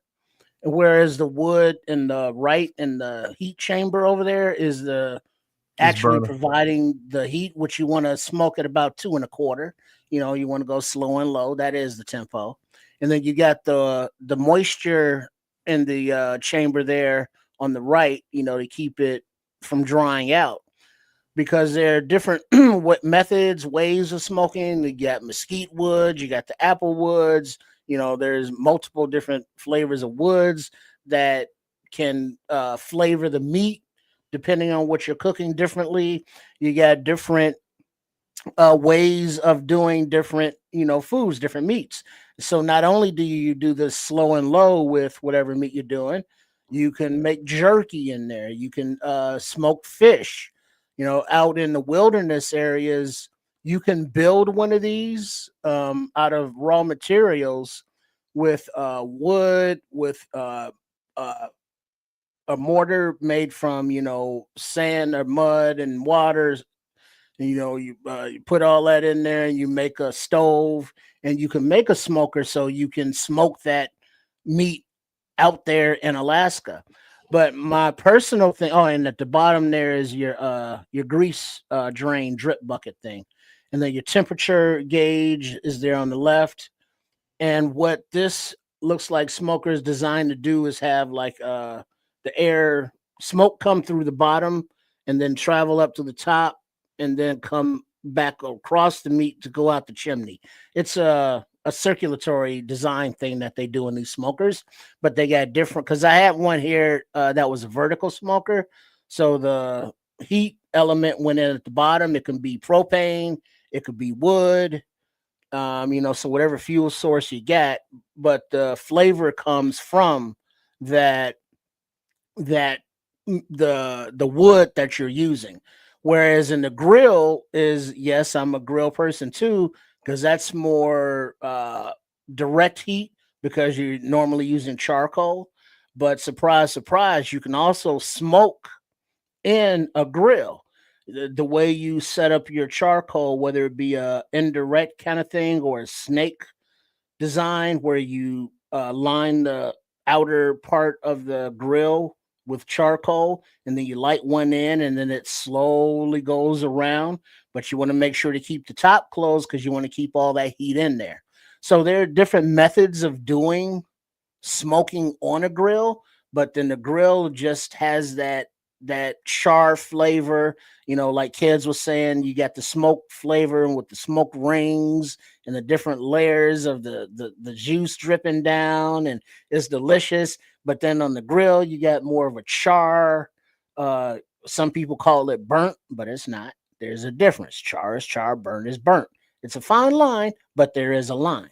And it just adds that extra flavor. So I do both because you can do different things and some of the same things with both. All right. So let me describe, basically what you see here is you see the wood apparatus on the right-hand side of the screen.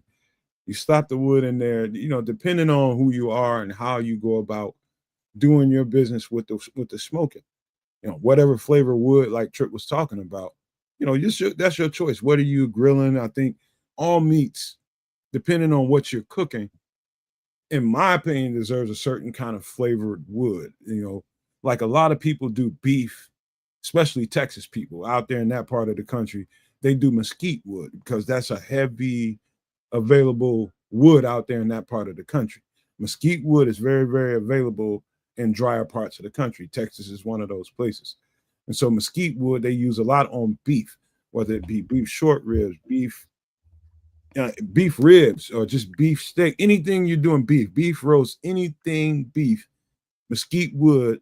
I've had the pleasure of having a good smoke, really good smoked Texas beef brisket, man. I'm telling you, if you haven't had that, I hadn't done it before myself, before I had that Texas brisket. I'm telling you, people know how to do smoked beef brisket and smoked beef ribs in Texas very, very well. I know some Texans in Atlanta, man, they really get it in, man. It's different. You know what I mean? I'm a different kind of person. So you put the wood in here, of course, it's not a direct fire right here. And so the heat from this apparatus where the wood is at is just shooting through this, this is basically a custom-made propane tank with a thermometer on it, is what it is, with the stovepipe on the side of it. That's all it is. And you just smoke and smoke and smoke low and slow. You got to just know the value of what slow smoking can bring to the table. Until you have had good slow smoked meat, you wouldn't know what you're missing. Like I didn't. I had it. So I just don't sleep on the seasoning though either, no, Matt. Because you have to over season to a point. It's rub. So you rub the meat? Yes. Yeah, it's a rub, seasoning. You're seasoning rub. That's I like my. What you mean you don't like? As well. Because it's bad for your health. All that seasoning is bad for you. Yeah, but you want to. It adds a flavor. I mean, seasoning is not typically bad for you. I mean, if you eat too much salt, that's one thing, or if you have any dietary restrictions. But I mean, seasons and spices are just. Salt and black pepper is not very good for you. They got a thing called white pepper that's probably better for. Well, then use that. Yeah, you can use the healthy shit, but you need seasonings on your meat. This ain't Karen's smoking out here. This is Uncle. Calm down. Let me finish. The thing is, if you saw somebody make a good rub and put it on a piece of meat, like it's a big piece of beef, and you see the layer of rub that somebody has to put on it, naturally you're gonna question. It's a lot of But, salt. no, but it's not. You're not eating all of that. That's the thing, though. You're putting so much on it because at 225 degrees, it's going to take a piece of meat like that, 8-12 hours to cook. By the time it's done and you cut into it, that seasonings and spices have absorbed into the meat, and you're not gonna get a mouthful of your rub that you It's not take about on the out big there. triple R. It's about what you're putting in your body. I just No, got. I'm not. No, see, you're having a different conversation. I thought we was talking about smoking meat, and so you want to smoke meat, you got to season that joint because the wood just is not enough seasoning for a plain piece of meat. I mean, it's just like cooking meat in any oven or any skillet. You got to season it. I was not making a proclamation about this shit ain't good. I'm just talking about the health aspect of it and my choice. That's all I was saying. Well, I mean, yeah, but yeah. I mean, but it's not gonna hurt you, but you got to season it because that's part of cooking. I mean, if you want the food to taste good, that is. I've had this trips. I've had beef ribs on a smoker with a thick layer of rub on it. Uh-huh. Very, very good with different kinds of wood. I've had it a few different ways, but I also had it unseasoned with a piece of cherry wood on it. Unseasoned whatsoever, didn't put a goddamn piece of salt, didn't put nothing on that motherfucker. Just put it on there and let it smoke on cherry wood. Yeah. Equally good. I'm just saying there are options to people that want to do this kind of stuff. It's a lot of people probably listen to the show now and that are in the chat, probably a few in the chat. They're just like, you know what, I've been thinking about doing that. I'm just telling you different ways you can go about it. For me, I'd rather not do the thick rub. That's just my personal thing. Well, yeah, but a lot of what adds the flavor, like the wrap right there, is to keep a lot of the moisture in, and that keeps the juices boiling. And what happens is those juices start to basically, boil and sizzle and cook the meat, and then the spices and the rubs that are on the outside of the meat, that washes to the inside to give you the flavor. But it's not necessarily unhealthy, and it's just like a necessary part of it. Just like before it's wrapped up, this is like maybe in the end of the wrapping, or however they're doing it. But you want to have hydration for the meat. Where it could be vinegar, apple cider vinegar. It could be lemon juice. It could be apple juice. It could be Crown Royal. Peach brandy. It could be whatever, pineapple juice. But you want something a little bit acidic and a little bit bite to keep the meat moist while it cooks. All right, that leads me to this next conversation. You want to wait a second? No, you like. You know what? It's okay. Forget it. No, go ahead. I said go ahead. So you like your meat smoked or rubbed? No, you trying to be funny, ain't you? I've been waiting this whole time just to say that. I'll leave that one. That one's for the chat. Here you go, chat. Hey man, where we're going. I agree with Levante. That's definitely. I used to say applewood and cherrywood is the best. Those are definitely my two favorites. I probably lean more towards apple. At times, I don't know what it is, man, but I've gotten cherrywood probably on the wrong piece of meat, and it was very strong. But that was just me and my first early experiences. And I'll do cherry with certain things, like with chicken, I'll fuck with it. But yeah, I like that too, Levante. But if you want to ask Nomad, what is your particular flavor? How do you get down? This is definitely more me. Open pit. This is pretty much the way of Chicago. Now, kids, I don't know if you know this, but in Chicago, if you go to Lem's, just Google Lem's Barbecue and just Google images of Lem's Barbecue, Lem's apostrophe S, Lem's Barbecue. And you'll see that somebody is cooking open pit style, like you're seeing here on the screen, in a basically a big fish aquarium. And so open pit and the flavor, there's a whole barbecue sauce that I love that I mix for all my barbecue sauces. called Open Pit that I mix everything with when it comes to barbecue. This is definitely me. Why do I say this is me? I grew up with this style of barbecue. I grew up with this flavor of barbecue. Does this mean a whole lot more work? Yes. Mm-hmm. Absolutely. If you're one of those lazy ass people, don't do this. Go to the smoking Right here. I'm a more hands-on kind of individual. I like to base, and that's the key to it. I love to base my meat continuously throughout the whole cooking process. And so that's why, to me, why Open Pit is more valuable to me, because I like a certain flavor. I want to put every bit of my marinade on that meat that I can. I want to make sure that from the beginning to the end, that thing is just getting more and more flavor added. So if you want to ever ask me how I get down when I go outside, this is exactly how I get down. Yeah, that's a nice variety of meat right there. You know, limbs. You find a picture here, kids? Not like what he's looking for. I'm at Lem's right now taking a look. Just Google Lim's famous aquarium barbecue pit. Yeah, because it's an aquarium because you can see in it. Well, you can't see in it because of all the grease and the smoke, but you can basically see in it. And it's like the majority of the restaurant is the smoke area.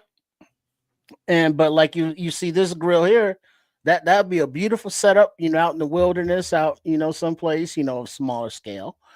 But it takes time. You gotta make sure the ash is just right. You don't want nothing to burn, but you want it to cook evenly. You gotta make sure it's basted. It's a process. You earn, the respect of that meat because you got, quarter or half chickens over there. You don't want those to burn. You got the sausages in the middle. Those can get a little char on them, but you want to make sure the outside has a good enough char where the interior is cooked, because raw chicken, that's not good for you.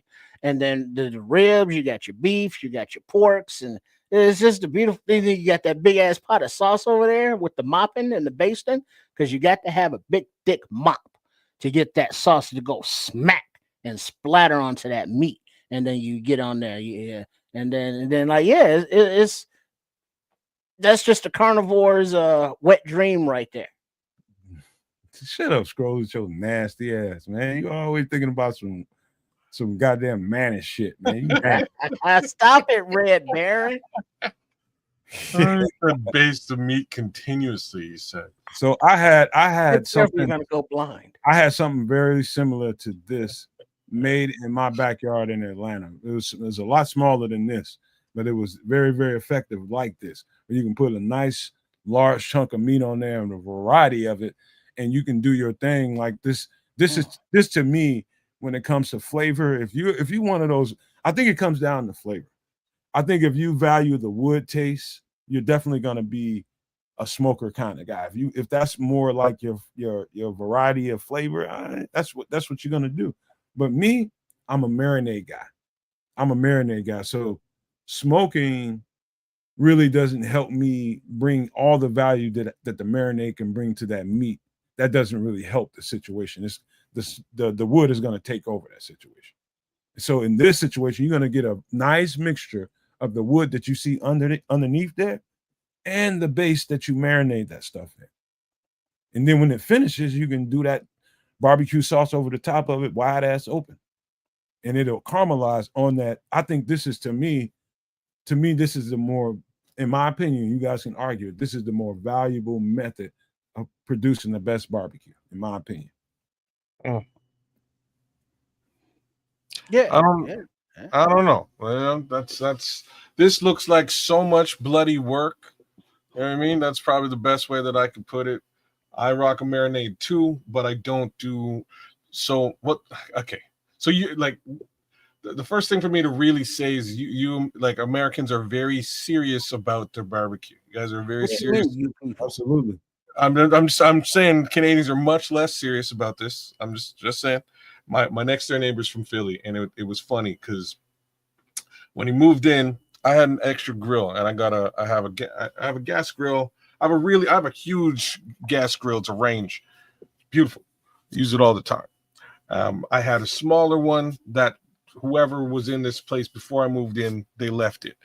So I was gonna get rid of this smaller, gas grill. And my new neighbor from Philly moves in. I'm like, hey man, what's going on? I got this grill for you if you want it. And he stopped. He's like, oh, cool, man. And we met around the front and I showed it to him. And he's like, oh man, this ain't charcoal, this ain't wood. I was like, no, it's a gas grill. I was, oh shit, what am I gonna do with that thing? I was like, what? He was like, yeah, well, what am I gonna do with that? I was like, okay, well, it's either I give it to you or I throw it away, and I wound up throwing it away. But then I see him, and he finally gets out to go and get his barbecue, and he goes out to the store and he gets them, and it's big. It's a big old charcoal grill, and he got to spend a good. Like I'll have gone outside, fired up my grill, cooked my steaks, and gone back inside and started eating them before he gets his grill even fired up. But you know what I'm saying? He's out there stoking the coals, getting the wood all set up, and that's what he does. And he's like, "Yeah, man, it's all about the wood. It's about the flavor." Like you know what? I think you have. I think you got different personality types, and like you're one of those guys that just want to get right to the bottom line and get your shit done. Well, I'd like to eat. Like to eat, but I value the flavor and the work put into whatever I'm cooking. Like that's to me, the process is more. I'm more into the process and making sure it comes out the way I thought it would. And so some people just don't think that. The process for me in cooking exists. It's just the process in firing up the grill is you don't want to deal with it. Why would I don't have any interest in any of that shit. I just don't. I'm just, you know what I mean? I'm gonna press a button. He's one that hires people. He gets his cup of coffee and enjoy and watch. My coffee is instant. It comes out of a pot. I don't grind that shit and fucking, you know what I mean? And French roast it. I'm just gonna press the button. Poof. So my grill turns on. The fire gets hot. If I gave you, let's just say, I'm not gonna tell you. Hey, wait now. Let's just say you got eat it. If that's what you're at. That's where we're going. I'm about to take you somewhere. Okay. If I gave you what do they call that? Kobe beef. I gave you 4 nice Kobe beef ribeyes. Okay. 4 of the best Kobe beef ribeyes you can fucking buy. Mm-hmm. And I gave you 4 Kobe beef ribeyes. And you said you were gonna grill them. If let's just say the person that really the really serious person about that kind of valuable beef. And if they found out that you just went and fired up your little propane tank and threw that shit on the grill, man, somebody might hit you upside your head with something, man. Why? Like because you didn't respect that Kobe beef the way you should have. That's wrong. That's not. I'm just telling you, there's people out there like that, bro. That is. So I might be one of them. I might club your ass. Thank you. When you go to just a regular restaurant, like a steak restaurant, do you think they have anything like you're talking about Lem's is one thing, but if you go to like a steak restaurant, you think they're firing it up on Applewood and shit? You go to the place that you know that is doing that, or you don't go. Cool, so that's Lem's. But like if you go to like a fancy steak restaurant, they don't do that. I don't go to a steak restaurant. This is why you're hitting me upside that you need to go to a steak restaurant and figure out how to cook it. They just fire it up on the grill. I've been to several, but anytime I've gone to a place that didn't do that, look at what Scrolls is telling you. Respect that beef, man. Dog, I respect the beef, dog. I do. If I go to a place like that doesn't do it the right way, kids, guaranteeing you, I'm not paying for that shit. I'm just saying. If I'm paying for it, it's gonna get cooked the right way. I don't go through all that extra secondary bullshit, and you're not going to find that at most real, like high-end steak restaurants. You're not going to find Applewood in a barbecue pit. You're just not, or charcoal. You're not going to find those things at it's about the heat and the flavor. That's all it is. That's all it is. Chris is saying. He said he want to challenge me. He says no matter, I'll put my gas grill burger against any flame broiled Whopper knockoffs you want to choose. Boy, I'll take you up on that option anytime you want to. See, Crimson, I'm right there with you. It's like I don't really care about the smoke. You said you're a marinade guy, and I respect that. I'm a marinade guy as well. My marinades are amazing. I marinate up my steak, Montreal steak spice with the peppercorns, and we are good to roll. That's it. That's all that I need. I will have that thing ready to rock and roll and eat in 7 minutes flat. Meanwhile, you're still putting wood in this grill and trying to get it fired up. I'm not too much. What up, Samo? Samo. I'm not too much when it comes to my steaks. I'm definitely not that wood guy. I'm very charcoal. Well, you know what would be fun would be to get Nomad kids, chef trips, put them in a mobile home, and no, don't wait for kids and Nomad to strangle each other, but to travel the United States, going to like North Carolina, because they do their barbecue different than they do it in Tennessee. Whether it be the vinegar base or mustard base, but they're about 4 to 5. Somebody in the chat helped me out. I used to know this stuff off the back of my head, but they're about 5 or 6 different ways to marinate, rub, season your meat, and barbecue it, depending on what region of the country you're in. And they're all delicious, but they're all different. And so what you're looking at on the screen here, No Maniacs, with the different like slabs of ribs, like just imagine each one of those slabs is a different region represented. So you're going to have a different flavor, a different taste. And so that would be a nice little trip to video. You just triggered a question. And I want to see how people respond to this. What's the more valuable rib? Is it the spare ribs or the St. Louis ribs? In a sense, the St. Louis ribs are the baby backs, right? The smaller ribs with the kind of ridges to them, as opposed to the spare ribs are the bigger cut of ribs. So, what do you think is the more valuable rib? Well, I mean, to me there is no difference. I mean, there's obviously a difference because one's a pig, one's a cow. I like them both. The cow ribs depends what you're trying. Are thicker, are more beefy, are more meaty. So you definitely got the baby backs and spare ribs confused. Wait, which one are you talking about? You know the difference between a baby back and a spare? The baby back is the trimmed. It's a baby. It's a young pig, man. Still the trimmed pork. They're pork. It's smaller. It's younger pork. Whereas the spare ribs are beef. No, spare ribs are still pork. They're just a bigger pig. And so beef ribs are beef ribs. I'm just thinking of beef ribs, I guess. No. Beef ribs are beef ribs. When you start talking about St. Louis and spare ribs, it's still the same pork family. It's just a smaller pig. Yeah, it's just a smaller pig versus a bigger pig. Okay, yeah. Well, I got ribs across the nation on my mind. I got ribs on my mind. So based on your experiences, what do you? But yeah, spare ribs are pork too. I mean, it's just the spare rib part is the dressed portion that you cut off the back part. The tips. That's what the tips are. The tips, yeah, the tips. Once you cut off the tips, they become spare ribs. But they're just they're just beef or the pork. Baby backs are just younger. That's younger pork. That's a juvenile pig. That's a juvenile pig as opposed to a spare rib is probably a fully adult pig that you're getting the parts off of. And I would just say I'm greedy, and I definitely enjoy the spare ribs much, much more because I know I'm gonna be able to get the tips off of it and a whole rib. The taste is not really that much different. It's just the shape of the rib. You get a more curvier bone and a so then what makes one more valuable than the other? The taste and the amount of meat you get. So you might if you caught a sale at your local grocery store, for a baby back rib, a slab of baby back ribs versus a spare rib, and they were both $9.99, right?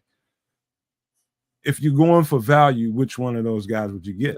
You're going for the baby back, not the spare. No, you're going to the spare.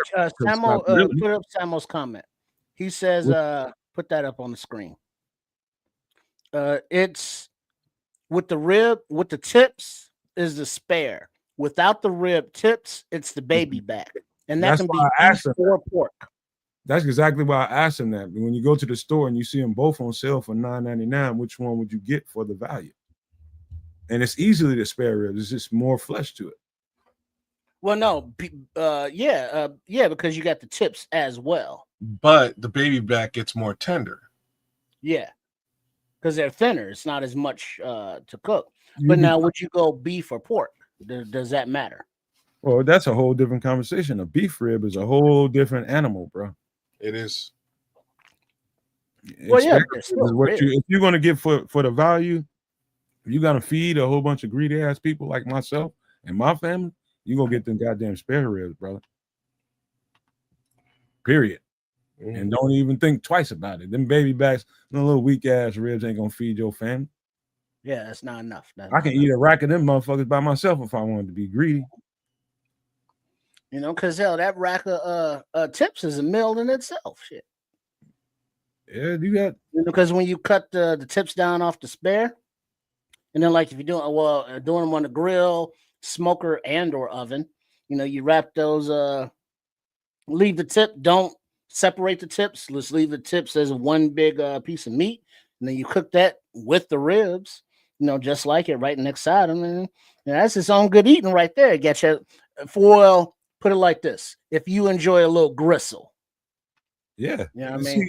Hey, Trips. What's funny about it is I enjoy my gristle. I got tapped to do a family get together. I don't know what it was. I don't know if it was the 4th of July. It was one of those barbecuing ass events. 4th of July, Memorial Day, fucking Labor Day. One of them motherfuckers is a barbecuing ass day, and I got tapped to come do it. And I must have had. There must have been 30 plus racks of ribs to do. 30 plus. And I'm in my auntie's house and she's got one of these outside her house, but it's cinder block, but she got them nice, man. And so it's a situation when now she had a piece of tin to go over the top of it. That's backyard barbecuing to me. And you know, I have family, you know, as they start rolling up and everybody was wanting food, you know, I had people from everywhere. We had some motherfuckers from New Jersey, we had motherfuckers from California. There's motherfuckers around this family, man. And you had people coming up to me and say, hey, I'm pulling shit off. Hey, cut me some of them tips. And you had other family members like, what the fuck is tips? What is that? And so look at Samo. He said he loved the gristle too. I love the fucking gristle. I love crunching the gristle. And so people don't know how good that is, man. Rib tips, and they just don't know how good it is. Well, there was a place in Hyde Park, south side of Chicago, called Bibs and Ribs, Ribs and Bibs. And they used to sell rib tips. And, you know, they be back there, they cut them off the spare rib and they chop them up with the big butcher knife. And then they, you know, with the sauce and with the fries and oh my God. Oh God. Believe it or not, Kenny still does it well. People be sleeping on Kenny's. You need a napkin, Trip? You all right? Kenny's? Yeah, I think I'm all right. I might need to smoke though. Kenny's Kenny's, yeah, I had Kenny's since the Caribbean place. Not Uncle Remus, Uncle on 52nd and Harper. It used to be a Kenny's, a place for ribs, right across there from Hyde Park High School. And then it changed to Uncle Joe's or somebody's Caribbean. And so, like Kenny's, I ain't had them in a minute. I thought they went out of business. Kenny's everywhere. They mostly on the south side, near me. That's probably why I know more about them. They ain't in the city like they used to be. They definitely going more down towards me. Yeah, hell yeah. There used to be one on Racine too, like 50 something Bro, Racine. hey, Samuel, I take if I'm in anywhere near Limbs, my auntie or my mother gonna be like, hey, we finna run over there. I remember when I was a little boy, they'd go over there and get them motherfuckers and just be, man, dude. I wasn't even into ribs when I was a little boy, but I get hungry watching these motherfuckers eat. They just get a man. You got a whole bunch of rib tips laying over some hot ass fries and a little bit of bread up under that, and that good ass sauce on it, and they start smashing them motherfuckers, dude. Oh, yeah, Kenny's ribs. Well, Samuel say, yeah, Uncle Joe's Caribbean. Thank you, sir. Oh, yeah, but now Limbs was good, but was it Betty's on 83rd and King Drive, right next to the motel, like connected to the motel? The sauce. Like sometimes you go to a particular spot because their sauce is off the chain. So yeah, that was Betty's. That was my spot because it had a sweeter, barbecue sauce on those ribs that they, still, smoked on premises. And yeah, there's another Leon's on 59th and Racine, but he was talking about Kenny's.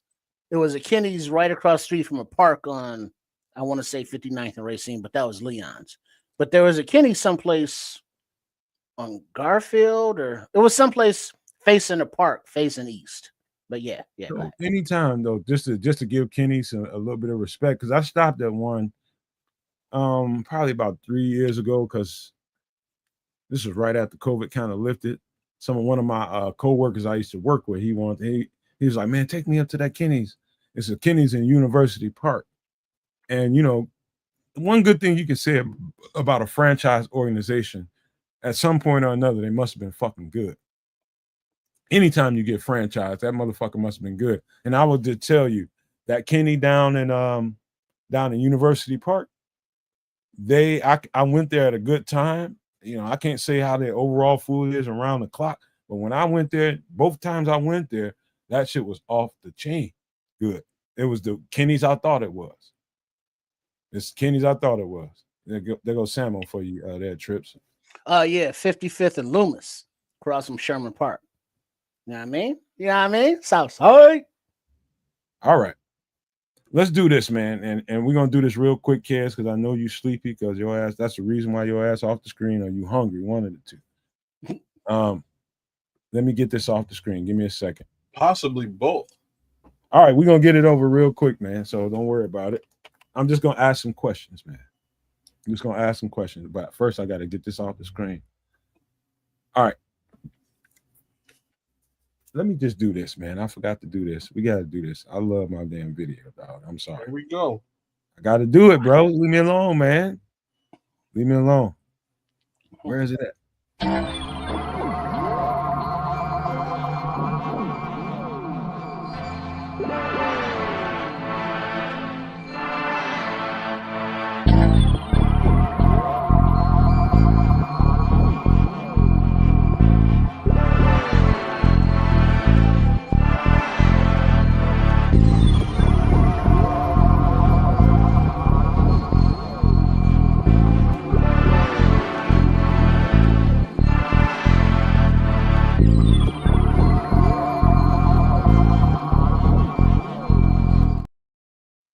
First of all, man, y'all can't front.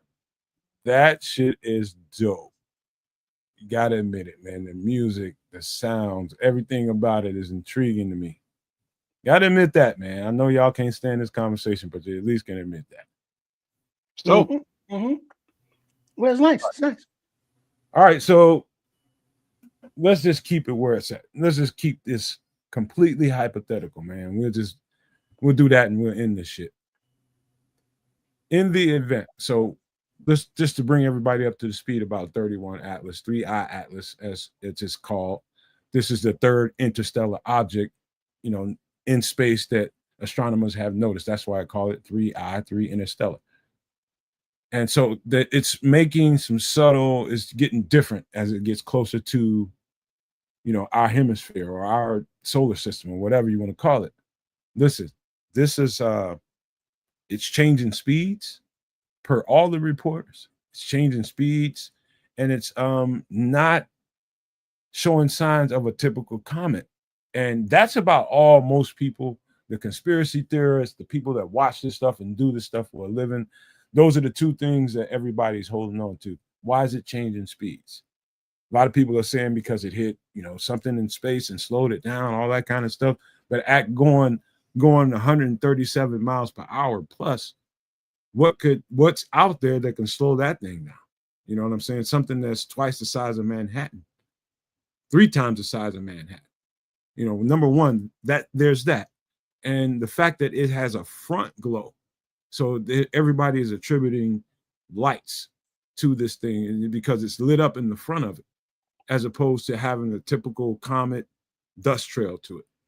And people are just, man, we might feel a certain way about it, but people are really tuned into this, man. It's just going to get more and more intense as we move closer to this thing coming into our solar system, bro. Shouldn't that, well, not shouldn't, but when does it get to the point that we have more picture, more video evidence, more what's out there? Radar? Because wasn't it something here? Well, obviously, because I don't talk about this nowhere else, but there was more than one object. There were like 7 of them. Yeah, there was comets. And they were all on the same trajectory. Yeah, it's comets. It's comets, 7 of them, as a matter of fact, trips.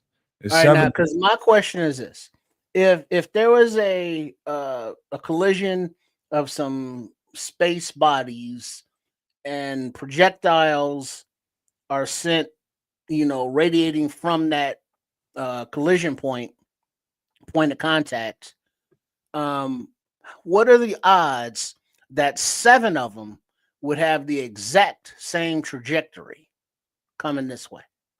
Less than, there's people out here that's done those calculations, trips.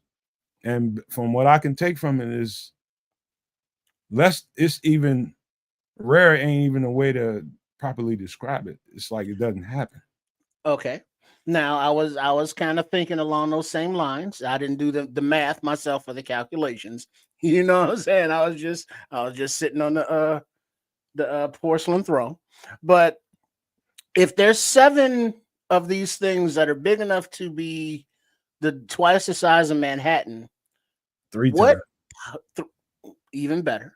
What would be one of or some of the possible purposes for having that many vessels or of that size, together?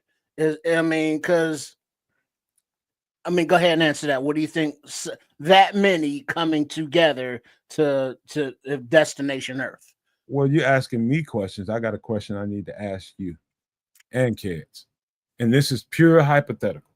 And let's just play into the thought that this could be some interstellar object, and it's not a comet. And let's just play with that hypothetical.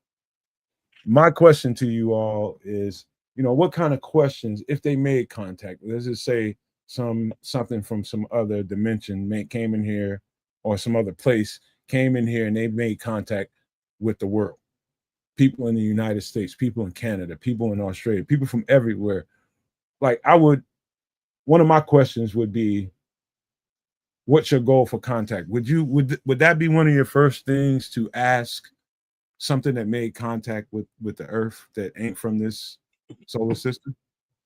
I'm not sure what you're asking. Yeah, what's the question? What would be your point for wanting to contact us? What would be you, alien? What's your point of trying to contact us? As the aliens? Well, I'm the alien, and you're asking me why would I want to contact Earthlings?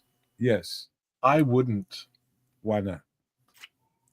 Because, do I talk to ants? Oh, see, I told you to put your practical mind to the side, man. Well, talking about past tense, another species from somewhere else has already made contact with us.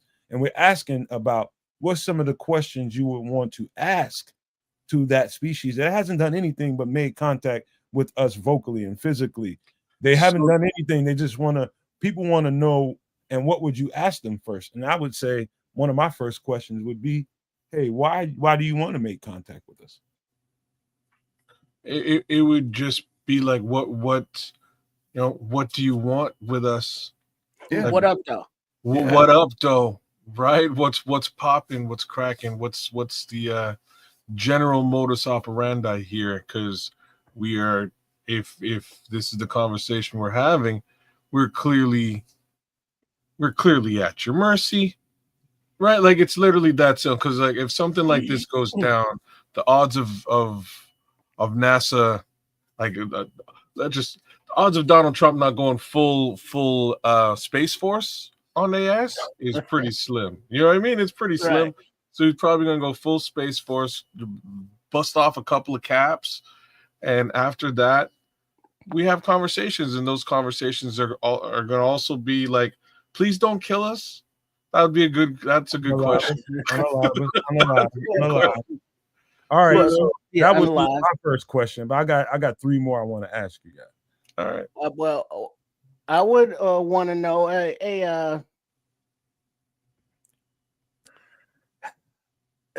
don't know what I would want to ask them because Beldar, sorry, hold on. Beldar, Yeah. are Nordic aliens from the North Pole, or are they from like northern space? no, the galaxy called Caucasoid. Well, hold on, man. Before y'all... All right, so that would be my first question. I'm going to tell you what my first few questions would be if we were to make contact, if I had any say so here.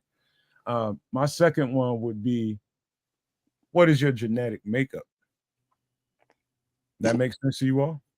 Well, so you're gonna ask them that question? Yeah, I would want to know that. I'd be curious about that. You Very first. curious. That's an interesting question. I don't know if they would give you that. You know what I mean? Like, if I'm playing poker, I wouldn't give you that answer. You know what I mean? Yeah. Yeah, like let me tell you how you could potentially kill me. Like, I'm made up of. Are you? Do you come in peace? You know, that's what Samo said. Like there's a and I guess the person that the curious kind of guess you. intellectual would want to know. But Mm. hey, what are you made of? What are you? What's your design? Like, we are made of this and that. What are you made of? Wouldn't that make sense? So You Sam, sound delicious. I think You Sam's meet being a me bit- for the first time. You wouldn't want to ask that question. I think I think a valid question is along the lines of what Sam's saying. Sam's saying, what kind of gas do you use? But I think to be a bit more. That scrolls. Oh, sorry, Scroll. Sorry, bud. I thought that was Sam. Yeah. Red So Bear. I would say I would be asking about what type of fuel did you use to traverse the galaxy? What is your ship made of? That type of stuff I would ask. Yeah, that's down the line, but that's definitely a good one. Go ahead, Trip. What brings you? Right. That goes to why you want to contact us. Mhm. Well, not do you come in peace, but okay, you come in peace. Why? Are you part of a ragtag fleet? Commander Adama? Are y'all finding your way home? Are you touring? And you just stopping by on your way to Andromeda 12?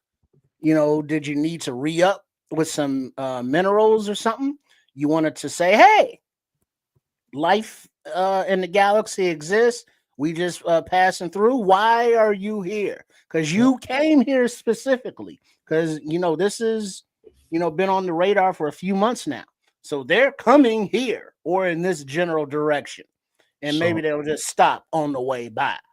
Scrolls wants to know if you came for the Diddy parties because they're postponed now. I would have to layer on, are you allergic to baby oil by chance?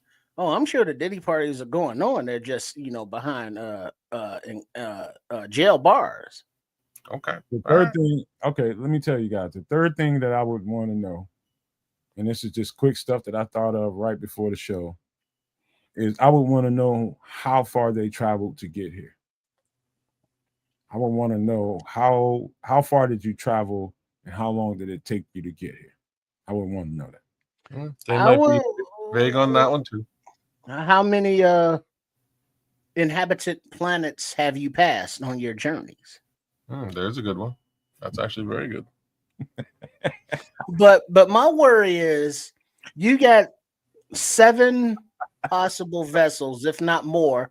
More in their shadows behind Hold them. on, Trish, shut the fuck up, man. Look at That one's great. That's a good one. Bros, man. I should beat your ass, man. If I ever see I'm beating your ass. Why would you say something that fucked up, man? Man, and you missed the opportunity to say it about about what's his name, man. Damn it. The astronaut QB, man. That's who it should have been. Dobbs. Yeah, Joshua Dobbs. It could have been Joshua Dobbs. He says, Scroll says, did you come to see your brother Zach Cassell play? Because he's retired now.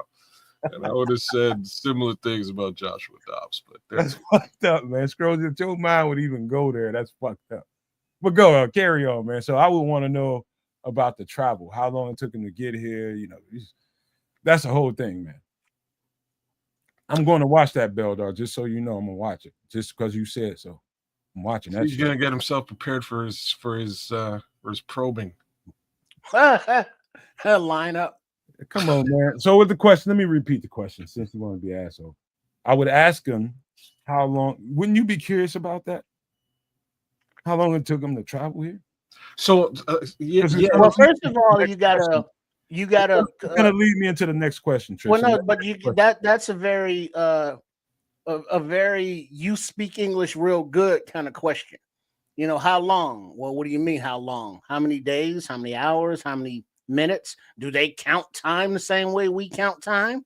Very. Do they count distance the same way we count distance? That's why it took us 4 centurions. And then you'd be like, well, what's a centurion? That's why I was going into the very next question. My very next question and last question would be space and time. Does it make a difference to you? Can you move through space and time? Does time and space, or is it even relative? Is it even relative to your travel? I would ask them. So there's you have to recognize just that there's going to be portions that they're going to want to withhold, right? So a portion of that question is like, if you're asking me like how long it took me to get here, you could potentially trace your way back to where it came from. So I'll give you just a little bit of bullshit. You just gotta be. Yeah, you can tell the truth. It ain't like we can go. Well, no, but you never know. Like you could at this, if you're having dialogue with an alien race now who's traveled here, et cetera, things that I will say about humanity, as stupid as we are, I'm sure we could probably figure some way of reverse engineering the stuff that they have. Building it on our own without them, impossible. You know what I mean? Like we'll never build that on our own. But if you brought it here, just go press some buttons to see what happens. We'll boom. Oh shit, I'm dead. But like we'll put another guy in there. Don't press that button. Right. Don't do that figure again. it out. We will reverse engineer it over time and get some understanding as to how to get back to where they are. Yeah. But the reason why I mentioned that, man. Reason why I mentioned that. Well, hold on. Ultra curious. Hold on, man. I'm ultra curious. If that were to happen, what would it be if I were to ask? If I had a chance to ask that, why do I have this experience of deja vu? Why would I have an experience like that? I would love to get an answer to that. Maybe somebody. Wait, so you gonna ask aliens why you have deja vu? Yes, I would ask them. They would know, wouldn't they? If they know some things about space and time, wouldn't they? No. Yeah, I bet they would.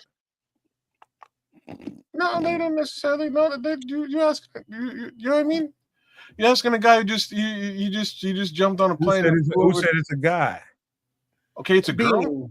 Maybe it doesn't. Maybe it has no genitalia whatsoever. No form. Maybe it's just a thing. I'm being facetious here, but like we'll call him a guy because I don't really want to get into specifying what an imaginary being is because he's imaginary. They're an imaginary.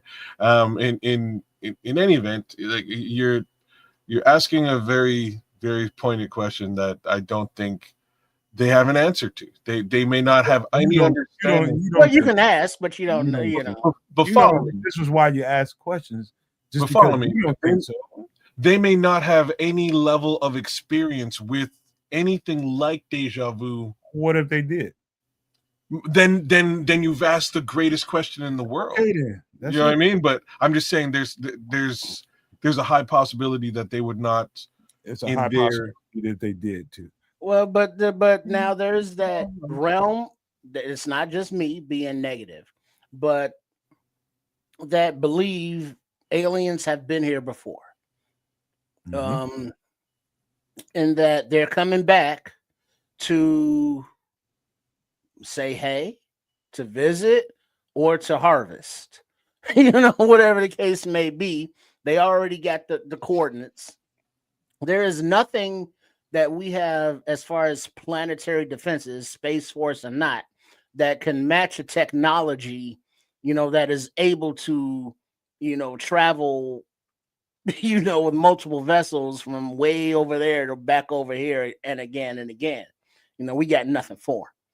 There was just that radar or video, whatever it was, of the unidentified flying object, but they call them something different now. I can't keep up with all they keep renaming shit. But when they shot the missile at it, it was like, hey, what you doing shooting at me? And then dipped on off. You know what I mean? And that's all we got to offer. And everything else is detrimental for us. So it's like, whatever the case may be, they are, as soon as they get here, if they arrive, what they say goes, whatever they want that thing to be. Because it's like, all right, Earth, all right, humans, here's what's going to happen. Who are we to tell them no and how? Yeah, there's that. I would say this, man. There are so many ways to look at. I'll just say this. There's that world that you just spoke to, Trips, about possibly, you know, things from other creatures from other places already being here and have been here for a long time. There's definitely that community out here. There's definitely people who will make a convincing argument to you that they've experienced interactions with people like that, and you know, people that shapeshift and all this kind of stuff that goes on. People, I mean, I can't tell you that I have a certain experience in my life that would tell you that, okay, we definitely have something from some other or somewhere. You know, I've never had that experience. I've seen some questionable shit in my life, but I can't ever say with concrete evidence that I've seen something like that myself. But that's that, man. You know, any other thoughts about that? Well, Because yeah, I got one. not only for I do believe Nomad. on Trips. I do believe that if something like that were to happen, I think the human race would have to examine how do we respond to it. But go ahead, Trips. If they're intelligent life forms and they have 7 vessels, enough to take the most worthy of the humans on the planet, not the richest, not the most athletic or the best looking, but the most worthy of the human beings, do you think individually you would be invited to travel with them? How are you living your life? Individually or both of us? Just well, me? no, everybody in general. I mean, it's an arbitrary question, but you can answer it. Are you living your life to the fullest, that you know things, that you have something to offer, that you have some kind of knowledge of the arts or creativity, that you would be beneficial to the universe as a person? Do you have something within you that would make you a value to the rest of the galaxy? I can give you a very clean, dry answer. Absolutely, from my perspective. I don't know. Probably the best way I can answer that question. I don't know what they value. You know what I mean? I can sing really well. I can rap. I've got a really nice voice. People like me in general.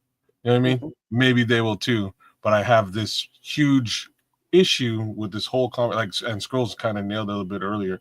Like, I don't know. On the planet Earth as it is, barring aliens, there's multiple languages here. I just don't see language being. I see language being and communication being the primary barrier. Universal translator done. You know what I mean? Well, where they have them, you know what I mean? They can share. Well, yeah, because they're coming here to find the worthiest to be ambassadors for the human race. Hmm. Not a particular culture or religion or geographical area, just the planet as a whole. So that's their mission. Their mission is to come here to find these ambassadors, and they're going to put The them exceptional people, the exceptional on a humans. ship, and they're going to go back to where they came from. So Mm-hmm. Trips is taking it down a road where, that's a whole conversation for a whole other show, but I'll lightly breach that conversation right now. And so overall, from what I can gather from all of what I've seen and heard, some of the most interesting things that I've seen, and you can probably look at what is it, something from a Third Kind, whatever that movie is, right? I can't remember the name of it. Close Encounter from a Third Kind. All right. Third Kind. Right. And so in that movie, there was something, I don't know if it was that movie or some other movie I seen, but there's something to, I think, rhythm. And I think how rhythm and music affects people. Well, I think it could be if there's a communication barrier, I think rhythm and music could, So they used rhythm and music to simply communicate with the alien ship. Alien ship repeated the pattern they created, and cool. Samuel got a question right there. What if they came and said that their world is about to be destroyed, and if they want to save as many of us as possible, but only those who want to go, would you volunteer to go with them? So I can guarantee you Nomad would volunteer. What? You wouldn't volunteer for that? Man, I'm not even gonna answer that because you're trying to be. I'll go. I would be any kind of thing. What if they came and said that our world is about to be destroyed, talking about their world, and they want to save as many of us as possible? They're talking about our world. They're trying to save as many of us as possible. Like I'm saying something positive. So he's saying that our world is about to be destroyed, and he wanted to bring it. All right, because it didn't look like that when I read it on the surface. No, man, this it's not like I'm gonna. So somebody from somewhere else has decided that, okay, I choose you, and I'm just not gonna. What the fuck I look like? Come on, man. I'm going to investigate every goddamn thing. I ain't just going to be like, okay, yes, I'll go with you. No, fuck that. I'm not. Okay, so it's yes or no. I mean, there is no investigation. I'm going to investigate it, and that wouldn't be like, no, I'm just going to give you this direct answer. No, I'm going to see what the fuck I need to see. And if I feel comfortable with it, just like anything else in this world, when you make decisions, you make them based on evaluation, right? I'm not going to just all off. But I mean, it could be, they come down. Hey, we want to save. You all decide amongst yourselves however you do that. What if they gave me an opportunity to get on that ship and show me some shit? If they gave me a chance to get on that ship and show me some shit, would you be convinced after that, kids, a trip? If they can show you what it looks like on their planet? Well, yeah, they can show you a lot of stuff, but that don't mean as soon as you get on that ship, they're gonna freeze dry your ass. And by the time you get back to the ship, you dinner. But now you're in the realm of, all right, we can communicate. You didn't come down here, with ray guns and just blasting or pods for body snatchers. Y'all came correct. It was like, hey, Earthlings, y'all want to roll? And if like that was an option, I might consider it, because it's like, all right, you got to look at it this way, Trips. If they wanted to do you in, that would have been done a long time ago. They don't need to come all the way to Earth to trick your motherfucking ass to get on their ship so they can do you in somewhere else away from the sight of other humans. Well, no, it could be like Bill. They don't want anger or fear in their meat. They want it nice and tender. All right. You know what I mean? So it's like you came by choice. So it's like, hey, go ahead, take a nap. It's a long journey. It's like, okay, sweet dreams. And then now you're done. As opposed to get in the ship or you will be destroyed. That puts fear in the meat. That puts a bad taste. So just think about what was just asked. You're asking me, would I have hesitation or trepidation about getting into a ship and going with something from somewhere else? Yeah. My answer to that, first of all, is, again, if they got all the way here unobstructed, Imagine what they can do to the whole planet. If they wanted to be destructive and be even, why would they come here and take a few humans to wherever and do them in and turn them into them? That's ridiculous. They can do that without us knowing about it. If they can get all the way to this motherfucker, they don't have to fucking announce themselves. They can just come here and start doing that. Well, So then why really they announce it? What do they want? So anyway, man, y'all making it a little too trivial. I mean, but the thing is, you're willing to go underground into a bunker as a prepper, but wouldn't be willing to go into space. All right. I'm ready to be done with it, man. Because y'all Was that a no? A trivial ass place. I don't like it. I don't like it. You get so protective over this conversation. It's super fun. I haven't really said very much at all. I'm trying to, kids, listen, I'm really trying to move this content that we do for this show. Well, but the thing is, if they came, would you go with them? Trips, man? God, would you? Can I finish? I'm trying to move this motherfucker to different spaces so we can have different conversations. It doesn't help when you trivialize every fucking thing, man. What trivialize? That's what I said last week. Who trivialized anything? Maybe I should do this content with other people. What was trivialized? Everything. What the fuck are you talking about? Let's end the show, man. How about that, man? I don't even want to get into no conversation. Well, I'm not even sure what you pissed off about. How about giving some shout outs before we go? I'm done with it. Any shout outs, any pleasantries you want to give out? Let's go, because I'm done with this bullshit. Oh man, you're too much sometimes, man. Shout out to Big Sam for jumping. See, Nomad pissed off now. You see, right, see what you did, Sam. See what you did. I was just trying to give him. Well, I mean, my question is, if you got pleasantries, go ahead. Is that not a fair question? Look, if they came down here and said, "Hey, there's a certain amount of humans we want to take back with us. We want you to come. Where'd you go? If you want to have different conversations, if you want to have different than Bears conversations, let somebody take it there. How is that not a fair question? Goddamn thing, bro. No, nothing was Let's trivial. Get some pleasantries if hypothetical conversations, they are trivial. So, like, I'm not sure why you're getting upset that the conversation is being trivial. You got any pleasantries? Let's go, bro. This is hypothetical stuff. So, Samo, big up. Thanks for pissing off Nomad. It's hilarious. It was super fun. It's Crimson. Shout out. Big ups to my guy, the Scrolls, has been there the whole damn time. Shout out to the good minister, Charles Johnson. Melon Scratcher, or Smasher, 2 cents. He's our quarterback. God love the kid. Let's back the kid. If he fails, he fails. We can cry, bitch, and moan and whine about it. I don't know how that helps us get to where we need to get to, and that is to the effing Super Bowl. So, however we get there, by hook or by crook, Caleb's my guy at this point, whether he was before or whether he wasn't before. Definitely my guy. That being said, shout out to Beldar Conehead. Good to see you, Beldar, man. Some good outer space intergalactic intel. Thank you for coming through. Thank you for the big shout out to Kwatu. Kwatu came through and he told me once again that I need to get my ass to Mars and open my mind.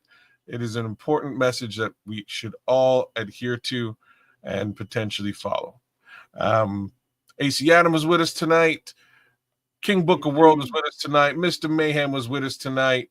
Who else was with us? Oh, Archangel Garrus Valkyrian came right on time, and he's got some great intergalactic intel to be shared. Big ups to all three of those folks. There's Kwatu. You know, you don't get enough of that baby's head in the belly. That's always good. That's always good stuff. Who else is out there, man? It was a long show with a lot of humanity here, and I want to give a little bit more justice to those who was with us. The Naj was with us for sure. Big shout outs to the immortal Naj. Paul Rodriguez was with us for a little bit tonight. I did see Paul in the chat. Jay Grizz was with us for the better part of the night, man. Big ups to Jay Grizz. Levante Rogers, can't count you out, dog. You're all over the chat, keeping things real. Appreciate that, man. Appreciate that, Levante. Thank you for your Appreciate that re-up to the Nomad Network. Yeah, big ups to the Crooked Commish and Ron Winarski for getting a re-up on his membership. Shout outs in that regard. Derek Guy was with us tonight. He's a super no maniac. You should be as well. Bear Truth 9 was with us tonight. He came through, held it down, as well as Richard Long. No Cap Cappington the 12th was with us. That's a pretty awesome name. I like it. But yeah, that's about as deep into the chat as I'm gonna go here tonight. I thought we had a good time, even if Nomad is mad.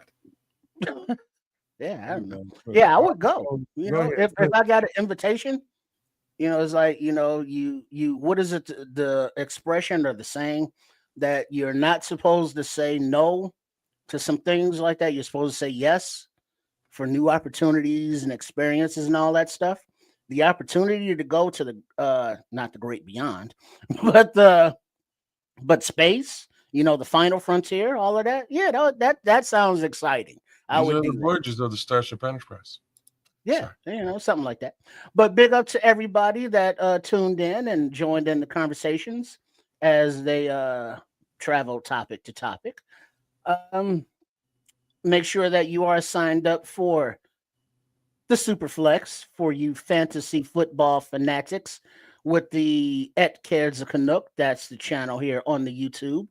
And then you have my channel, Sports Chicago Style, where you can find all of the offspring channels of Trip Kundo, as well as at Chef Trips. So there's a lot of content being actually created at Sports Chicago Style. So come on through and participate. As 99 subs right now. Ooh. About to pop that 3-digit cherry. It's right there. So if you have not subscribed to Sports Chicago Style, you can be number 100 if you go and do it right now. And if you do it after number 100 is done, go ahead and do it anyway, and you can keep adding numbers up as we strive for 1 million or 150, you know, before we go that far. But yeah, Sports Chicago Style, hook it up. Oh yeah, they piss me off. They always piss me off. No man, I mean, Samo, you know that. But I still don't know I'll tell you why. Let me give my close without try not to interrupt, man. Well, let me give my close. I didn't interrupt. I'll mute you, motherfuckers. I don't give a fuck. But let me finish saying what I need to say. And I thank everybody for being here. Number one, it's great to have this Bears community and everybody participate in it the way they do. Again, man, make sure you get a membership. If you want one, man, all you got to do is go to the channel. I don't feel like putting up the graphic tonight because my girlfriend just popped in here and I got to get ready to close the show. And I thank everybody for being here once more. Everybody that was a part of everything we did tonight. You can leave that up for a couple of seconds, man, but then pull it down, please. But you know, one of the reasons why I do get pissed off at the end of this when we're having different conversations, and I'll tell you why. It's because, number one, we do Bears content over here primarily, right? And the Bears content is the Bears content. Everybody's talking about the same stuff all the time. The reason why this show was created was to kind of open up the borders, to kind of stretch the margins out a little bit, and to open up the conversations between us. I'm talking about everybody that supports the Nomad Network and all of Kez's channel and Trips' channel. Everybody that supports it all. The reason why I do that is to open up the border so that we don't have to be stuck in Bears conversations. Because I know one thing, I'm much more of a human being than a Bears conversation. And so that's the reason, that's the whole reasoning for doing the show like this. And so why I get upset is because I work hard to produce the show. I put time and I put effort into it. That's why I get upset when I feel like things are getting trivialized. That's the only reason why. There's no other reason for it. Ain't nothing personal. It's just the effort that I put into producing these shows. It's time of my life that I have to put into it. And so that's why, you know, just understand that from the start. It ain't nothing personal. It's just how I feel about it because of my time and effort spent.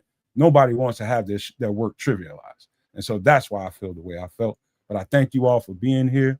And we love all y'all. Make sure you subscribe to everybody's channel, Kez's channel, Kez of Canuck. and Sports Chicago Style. Make sure you subscribe to them all. We love you all. And I want to leave you guys with these famous words. If you can think it and you can see it, there's no reason in the world why you cannot absolutely manifest it. Do not, and I repeat, do not be a prisoner of your own mind. But with that being said, we are